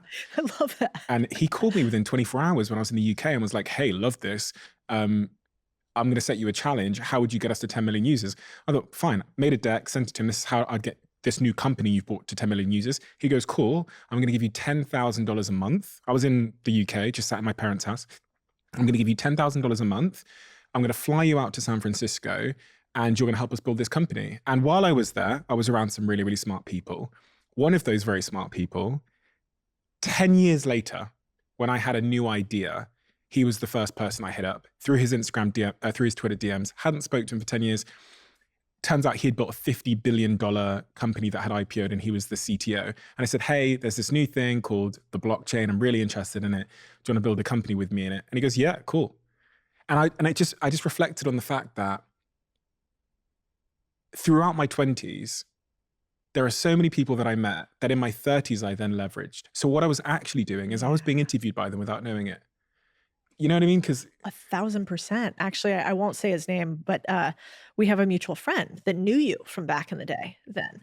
And what is fascinating to me is watching the two of you, because you're slightly younger than him, I believe. And he's been successful, but your success is like way more. And so when I was looking at the two of you and thinking, what was the difference between the two? He's also smart, also driven, in the same ecosystem, had the same network. What was the difference between 20-year-old Steven and 20-year-old X? And I think part of the difference is grit and time and consistency. You chose a few things. You stuck with them for quite a while, as you have with this podcast. I mean, how many podcast episodes have you done now? I'm going to have to look at Jack. 400? 300? Yeah, the average podcast is like, what, 11 episodes or something like that? And then they cancel. Yeah. And then you also chose bigger games, like bigger and bigger and bigger as you scaled. And this other guy that I know that I think really highly of too, just like didn't want to work that hard for that long on that big of things. And so I think if you can just have time consistency, grit, and then try to solve bigger problems because they pay better, you know, you're probably worth 100x of that guy net worth wise because of those 4 things. So interesting. You know, one of the things I've thought a lot about over the last couple of years is that I basically have one skill set. Like I have a very narrow skill set, and I essentially applied it to different markets in my life. And I think we all kind of need to start thinking through this lens. Let me make this make really specific sense. So my skill set at the start of my career, my main skill set was in social media at the very start of my career. Now, what can you do with that skill set? You can sell dresses for boohoo.com, which I did. And the impact of me doing that for boohoo.com, their sales increasing, is X, right? Not a huge amount. But also there's a lot of people that have that skill set of social media. So that drives down my potential to charge high numbers. When I was 26 or 27 years old, I moved that same skill set of social media, same skill set. I moved it to a different market, which was companies before they IPO. Now, and this was during that sort of Reddit, Wall Street bets moment where like Reddit took down a massive hedge fund in America and they pumped GameStop. I thought to myself, I have this skill set. Companies before they IPO now really care about retail investors, the average person liking their stock. So if I go and use that same social media skill set that I used to sell fizzy drinks and dresses with companies that are in the biotech industry, they know nothing about social media. They think it's witchcraft. Yeah. Right before they IPO, what would my returns look like? And honestly, the same skill set just moved to a different industry where it's scarce, and the person paying me stands to make potentially 1 to 2 billion if their IPO is successful, delivers 1,000 times the value of selling the dresses for boohoo.com. And I just think people often, they're thinking, I need a promotion, I need a whatever. Much of the time I'm like, just move your skill set to a better market where it's scarce and the person that's paying you stands to make more. And I don't, you know what I mean? It's like a different way to think about It's career progression. brilliant. Yeah, and it's I think it's so brilliant because it's a little bit asymmetric. It's like hard to put your fingers around it. Yeah. What people like that will never make you rich is this. Here's steps 1 through 4 to get into real estate. And if you do this now, you too will be a millionaire. You're never going to get rich that way. Mhm. The way that you get rich is actually putting together multiple ideas that don't seem like they go together. And that cross-pollination is what gives you outsized returns. Mhm. You're like, social media, biotech, IPO, what? Yes. Yeah, And so yeah, when yeah, you yeah. have that weird cross-pollination, that's where massive growth happens. And I think, you know, it was the same with me. I was like, I remember with my CEO at the time when I was making a lot of money. Let's say I was making 7 figures a year working for somebody else. I was actually happy. I would have stayed there for probably ever at this investment firm. But I saw the future of social media and newsletters in particular. And I was like, why am I on the road every single day doing steak dinners, trying to sell pensions and sovereign wealth funds, our investment vehicles? I could be doing this all with the internet. Like, we don't need to be meeting in person anywhere to the degree that we are. And so I went and told the CEO of my company that. And he was basically like, if you want to row left and I want to row right, you need a new boat. And I was like, okay, fine. So I couldn't convince him. And so he kind of gave me his blessing and said, like, go do it somewhere else because we're not doing it here. And I was really mad at the time. I had built up $1 billion business for this guy in Latin America where a business didn't exist like 4 years before. And so I was mad. I'm like, I am your best international, sales force. I was total victim mindset about it. I was like, it's because I'm a woman, all these dudes, they don't get it. I was mad. So I left, and he did me a huge favor by pushing me out, actually, because then I went and said, you know what? Newsletters plus private equity plus social media plus laundromats and car washes. I don't know, but I think. And together, they now are responsible for us having a business that has 26 businesses in it, businesses that do tens of millions of dollars in revenue. Some of the venture ones do hundreds of millions of dollars in revenue. And we don't even have to have third-party investors. It's a lot of our own money because we've bought profitable businesses using totally unfair deals because of our social media presence. And so You've looked back and connected dots there. right. So someone that's, at the start, Yeah. how do they get enough dots to connect? Like, what's the strategy to even be able to look back someday and connect these dots? Interesting to think about. If I wanted right now to figure out how could I find my cross-pollination of ideas, Yeah. I'd need 3 things. I need a whiteboard, I need a whiteboard pen, and I need a smart buddy. Okay. And I can get you a whiteboard pen. yeah, exactly. Well, all I would do is I would put it up on the wall Okay. and I would try to find my smartest, most brainstormy, open-minded friends. And I would write down everything I think I'm good at, right? Do you want to do it on here? Yeah. I mean, so let's say it's for you right now. Let me screen record so that I can see what you've done and put it on the screen for everyone at home to watch. What a fun idea. And what was the question again? What are we talking So the about? question is, if right now you want to find where is your unfair bet that can make you your millions with your skill set that nobody else in the world can replicate except you. Here's what I need. I would need a whiteboard. I would need a pen, which I would do if I was you. And I would need a smart friend. Perfect. Like, so I've got Steven here. And at the top of the right whiteboard, I would write on this side, skills. Oh my God, you're going to see my handwriting like a doctor. And on this side, I would write money. And I would start writing down all the things that we're brilliant at. So let's pretend it's Steven here. And we'll pretend like you don't have all the things that you have, but your core skill set. You can put your hand on the screen, by the way. Oh, it makes me nervous. No, Am I can. doing this like a boomer? I am. The handwriting's a little bit, it's giving doctor. So Okay. try- Oh yeah, look see? at that. Yeah, it's- Okay. Oh, it's so embarrassing. Okay, so social media, right? You're incredible at social media. What else are you probably good at? Well, you know a lot of people. You've got a network. What else? Well, it's not just social media though. It's actually a few particular things. It's like YouTube, and I think you're one of the best in the world at short form video, right? You're also one of the best in the world at like a data-driven social media strategy. So you can kind of say up front, hey, we think this is going to go viral because the data says this thing over here. What else is Steven good at? He's charismatic. He can probably get people to agree to things just by talking to them. You know, what else? British accent, you know, so probably you want more in-person interaction because we've got, you know, a very charismatic person. What else is Steven really good at? Well, he asks a lot of questions. This is my Hinge profile, by the way. I'm totally just going to copy and paste all of this stuff over. Yeah, good looking, funny, thank you so know. much. Yeah, exactly. So we'll just say these. There's a lot more deal flow, but let's just pretend that all you're good at is social media. You're good at getting to people, which is a network. You don't even have to know rich people. Just can you get to them? You're charismatic. You're data-driven. Okay, great. We've got all these skills.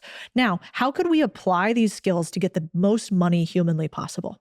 And I would do exactly what you said. So how do you figure out most money humanly possible? It's two things.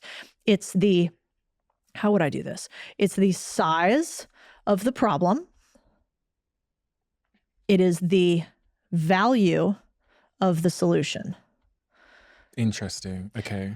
And so if I'm thinking about this for you, if I go and I give your social media skills to a trade or service business, I'm not going to make that much money. How do I know I'm not going to make that much money? Because I'm going to go look up online, what is the average revenue of this business and the average profit margin?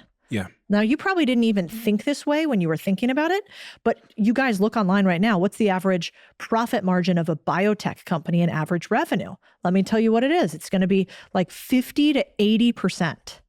And it's going to be hundreds of millions that you could potentially get. Trade services business, a lot less. Yeah. And so that's where I would start. Skills plus money really equals to three things, which is like sector, size of the business, and profitability of the business. And I would play this game. And what that might look like is you go, okay, I know that I have some friends in, let's go to the places that we know have the most cash, in Silicon Valley, on Wall Street. If they could make a lot more money, if they had a lot more attention, because what I'm selling is attention, I want to get to the people who can make the most money with the most attention. And that means that I'm not going to go to Walmart, who only has 6% margins. I'm going to go to the highest person that I could get to. And it'd be fun. If anybody's listening to this right now, try it. Like tag Steven and I in your stories on Instagram of your little charts, and let's see, and I'll give feedback. Anybody that tags me in it, if you're like, here's what I think my skill is, here's what I think the industry is, I'll tell you one way or another. And it can be fun. You can see other people's examples live. So for people that are only listening on audio and that can't see what the this Chicken scratch looks chicken like. scratch you've just drawn on this iPad, on one hand you list your skills, and then on the second side you're listing the ways you believe you could make the most money from those skills based on the size of the problem you'd be solving with them and the value of the solution. So for example, let me try and play this game with you then. So I am a writer. So I'm going to do my skills on the left hand. I'm a writer, and on the right I'm going to write money. Yep. I'm a writer. I'm really good at writing stuff. That's it. And I kind of get the internet. So I kind of understand LinkedIn blogs and stuff like that. But that's it. I'm a Well, writer. let's go with what would be the worst. What would be the worst thing you could do if you're a writer To make no money. to make no money? Because sometimes it's easier to do the negative. Okay, working for a local newspaper. Yeah, What were you local. thinking? I was thinking like fantasy books. Like you could write like fiction, really hard to make money in. You could write for a local newspaper. That's an even worse idea. So I like that. So now you've got your bottom tier, right? Okay. Which is like $14 an hour or Yeah. something like that. Now, if you look about, you could Google this. What is the highest paying jobs for writers? I bet the thing you'd find on top, copywriter. Why? I got a better one. Ooh, what's the better one? Do you know why I know this? Because when I was working in biotech, we couldn't hire one, which is a medical writer. Oh, so smart. For Hyper a specialized. Honestly, so a typical copywriter when I was working in my social media company, we might pay entry level £25,000, which is probably about $35,000. Okay. A medical writer, someone Yeah. that can write about the psilocybin compound in my psychedelics business, would get paid $150,000 or more. We just couldn't find someone. We found loads of people that could write, Yeah. but nobody that had within their skill stack, even though it's quite easy to teach, the ability to write using medical words, slightly medical words. It doesn't mean you need a medical degree. You could probably learn how to become a medical writer in a month if you really committed yourself to it. So that's the so top true. end. And same with finance. We go to the things we know. So biotech, so there's a niche there. I know finance, and I know that, again, it's one of the highest paying industries. So Interesting. a financial writer, what Okay. would that look like? It would look like somebody who knows how to write probably an investor update. Yes. Right? Yeah. So hugely lucrative. And then the other thing you could do is, I guess I didn't even think about this before, it would be like size of the problem, it would be value of the solution, and then it would also be structure of your job. So like if you're a copywriter, I wouldn't take a job for $35K. What would I do? I would say, hey, pay me, what is the salary you want to offer? $35,000, I'll take $10,000 so I can eat because I'm hungry. But can I have a percentage of the upside that I drive above and beyond goal? So if I'm going to write copy that converts into revenue, like I'm going to write a funnel for your biotech company, or I'm going to write a funnel to get investors for you. If right now per month you get $100,000 through that funnel, how about you just pay me an extra 10% of everything I drive above your 100K?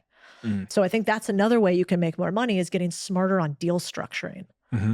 Well, that's actually when I moved into biotech how I got paid. And when I talked about being paid 1,000 times more than I would have previously, it's because the way I got paid was in options in the IPO. Ah, brilliant. Yeah. So I got given, in that particular company, I got given 400,000 shares effectively in the company at a certain price.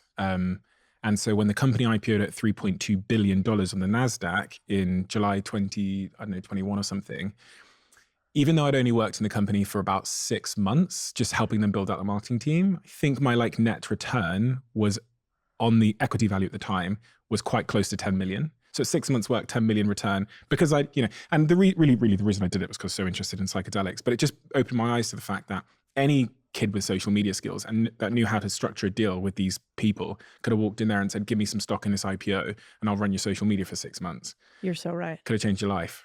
Yeah. And it's something I'm struggling with trying to get people to understand right now, is that even if you never buy a business, which is what people fixate on, well, I haven't bought a business yet. It's like, God, you're never going to regret learning how to do deals. 100%. You're never going to, So I think that is the most valuable skill set in the world. I completely agree. And it's so unfair that people don't know about it. It's so unfair, but it's also your fault if you don't know about it, because nobody's gatekeeping this information anymore. It used to be gatekept. Like when I first started off in private equity, I wasn't allowed in the rooms where they were actually doing the deals and the terms. And if I wanted to see what the final terms were, like I had to kind of, sweet talk my way into figuring out how they structured it. But it's an unknown unknown. So before I knew, I didn't know that I didn't know. Yeah, that's true. Yeah, that's very true. But now I think there's enough people out there talking about it where you're like, if you think about whether you like Donald Trump or not, what is he really good at? Deals. The art of the deal. Like that's it. And that is what, Elon Musk, how does Tesla actually make money? They make money through credits for solar. So he was able to survive for those 10 years of building that company because he has some of the best solar tax credits in the world that he negotiated with the government. So where does one go then? Where does a 25-year-old kid listening to this go to learn how to make deals? Well, I have a book coming out Yeah. called Main Street Millionaire. Yes. exciting. I know. And we have stuff we can tell them about that later too. Okay. Well, I'm going to link Main Street Millionaire below so everyone can pre-order it. I've pre-ordered, I think, 10 or 20 copies of it, maybe I a like couple that. more. But that's like $30 and you learn almost everything you need to know about doing a deal to start. Mhm. And that book is only what you need to know. I made it on purpose, not really long, not overly intense. It is exactly what you need to know. And then if you like learning deal making and you like that book, then you go to contrarianthinking.com and we have courses and free newsletters and a community all about buying businesses. But that's where you should start. I think I agree because the way that you break down information is so accessible and it really appreciates the naivety of the person on the other end. You have a remarkable way of communicating in a way that's really inviting versus excluding. And a lot of people, when they're talking about these subjects, they exclude you and they don't even know that they're doing it because they're so smart and they're so advanced. But I've been lucky enough to take a look at the initial copy of your book, the sort of first draft of it. And it was exactly what I think 99% of people that are listening to this right now need to. It's the gap that they have in their thinking. So I'd highly recommend everyone go and pre-order it. I'm going to link it below. I really, really highly recommend it. And Thank you. if I'm wrong about that, please do send me abuse in my DMs. Yeah, exactly. Well, and I spent 3 years writing it. And that was always the part I was nervous about. Is like when I get it to all my smart friends, what are they going to think? So when I showed it to you and like Andrew Wilkinson, all these people who had done deals, I was like, fuck, are they going to like it? So that means a lot, basically, is what I'm trying to say. Heavily you. anticipated. A lot of people are talking about it. So I'm very, very you. excited. Thank you. One thing I did want to talk to you about before I just go to the last question here is prejudice, because I don't think people talk about it enough. Obviously, you and I, and really everybody, experience prejudice in business and in life, in wealth, and everything, investing, whatever it might be. What is your perspective on that? When I say prejudice, I mean, you're a woman in business. I was a young black guy at one point that had a big afro and was very, very poor, trying to make it in life.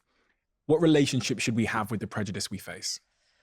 I had a woman ask me the other day, how do I show up as a woman in a male-dominated industry? Because you've done that, Codie. And she said, I've had struggles with it. And my feeling and response on that is this, that what do you think the universe gives you when you tell the universe that I struggle because I am a woman in business? It's going to give you struggle.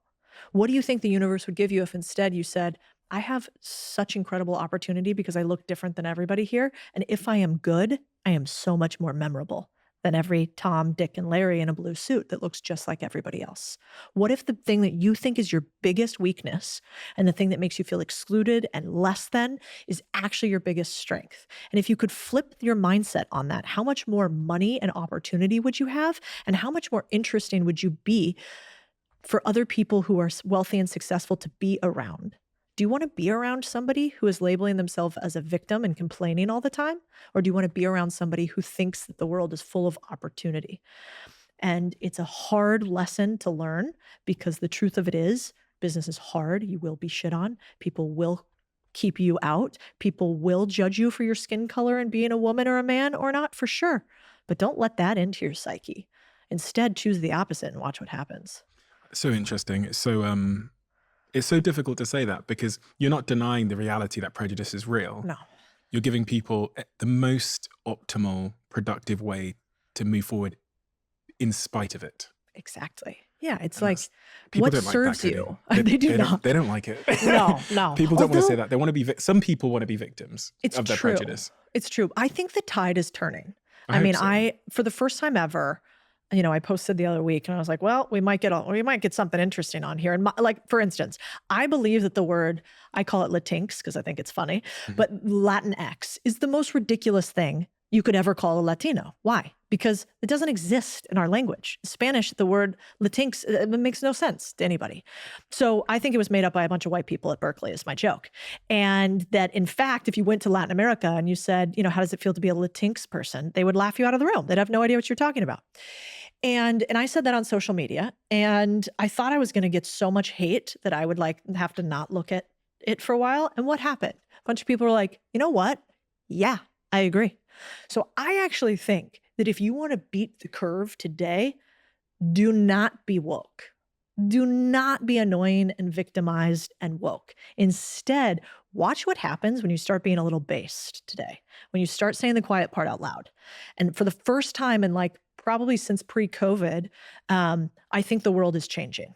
And I don't think that means you should be a jerk or be divisive. And I think we should like protect comedy at all costs, especially in dark times. But I do think that that type of person is no longer interesting. And if I'm right, that means that a lot of young people have to change our perspective, because for a long time, we have been able to get away with things like saying, because I am a woman, because I am a Latino, because of this, you should give me that. And I think the world right now is starting to say, I don't fucking care. We're all human. And that's uninteresting to me. So we'll see if I'm right, or you can tell me in the YouTube comments if I'm just a privileged asshole. No, it's interesting because you said something earlier, and I remember thinking most people wouldn't have the guts to say that. And it was when you were referring to your working culture at your company, where you were saying if you talk to me about work-life balance in an interview, you're not going to get the job. Yeah. Even saying that a couple of years ago would have sparked outrage. Codie says that if you mention work-life balance in an interview, but what you're actually being is honest. Honest. You're being honest. Yeah. And people don't like honest. They'd rather you lied and did some virtue signaling than just be really honest about how you feel. Yeah, that's true. And maybe you're toxic, Yeah. but at least you're honest about it. Exactly. Do you know what I mean? Yeah, it's so true. I think the worst thing that you could do is pretend to be something that you're not, especially in this age of no trust on the internet. All that means is that you're going to get canceled. It's like what we saw happen with Ellen, right? Yeah. Like everybody was like, Ellen's the nicest person in the world. And Ellen is probably like the rest of us, human, where 20% of the time she's crazy or rude or mean or having a bad day or gets on her high horse because she's super successful or gets out of touch. And then, but what happens? Because Ellen said that she was nice all the time, she was perfect, she was whatever. When somebody finds that out about you, then they cancel you because you were a liar. And so instead, I think the better thing to do is be like, I'm human, I'm flawed, I'm really intense, I'm kind of hard to work for sometimes, but I also help make my people make more money than they could anywhere else. And if you want to be exceptional and in a group where we pride ourselves on being the most productive people in the world, then they're going to love it at my company. And let's just be honest about it. We have a closing tradition where the last guest leaves a question for the next. The question that's been left for you is, what is one business idea you've always wanted to try but never seemed to get to? What's held you back? It's almost like they knew you were coming. It is almost like they knew. God, that's a good question. I'm really good at taking my interests to the finish line. I think when I get to my tombstone, there's not going to be much that I regret at the end of my days because I've tried just about everything that I wanted to. And I feel very privileged to have been able to do that thus far. Ooh, I do have one though. You know what I've always wanted to do that maybe at some point I'll get to is, what's the most powerful book that's ever lived? The Bible, arguably, right? If we just say by total viewers over time. And I think the reason why is because it's a story. It's like truth and guidance in a story. And one thing that I've always wanted to do is write a book that was a story that told people some truths. Fiction. Yeah. And so I think at some point in my life, I'd like to do, I suppose a parable would be the word that I'd use. I would like to write a book that's a fiction story, that's beautiful, that transcends, that lets people escape. And like secretly, you don't even realize it, it's getting into your brain and it's teaching you things. And I don't know if that's a business, but that is one thing that I have not done yet. Codie, thank you so much. You're a real beacon of wisdom and inspiration and hope and optimism in a world that needs it so, so much. And you're also a wonderful human on and off camera. So thank you so much for your for just being a wonderful person and doing so much for so many people that will never get to say thank you to you, but they come up to me all the time in the gym, the Chads, and they tell me how much they appreciate you. So oh, stop it. You're going to give me allergies. No, but and then people are going to not, I allergies. have a black heart and they're going to see the truth that I'm kind of No, nice. you don't. Damn. You don't have a black heart. Thank you so much, Codie. Thank you, really Stephen. appreciate it. Thanks.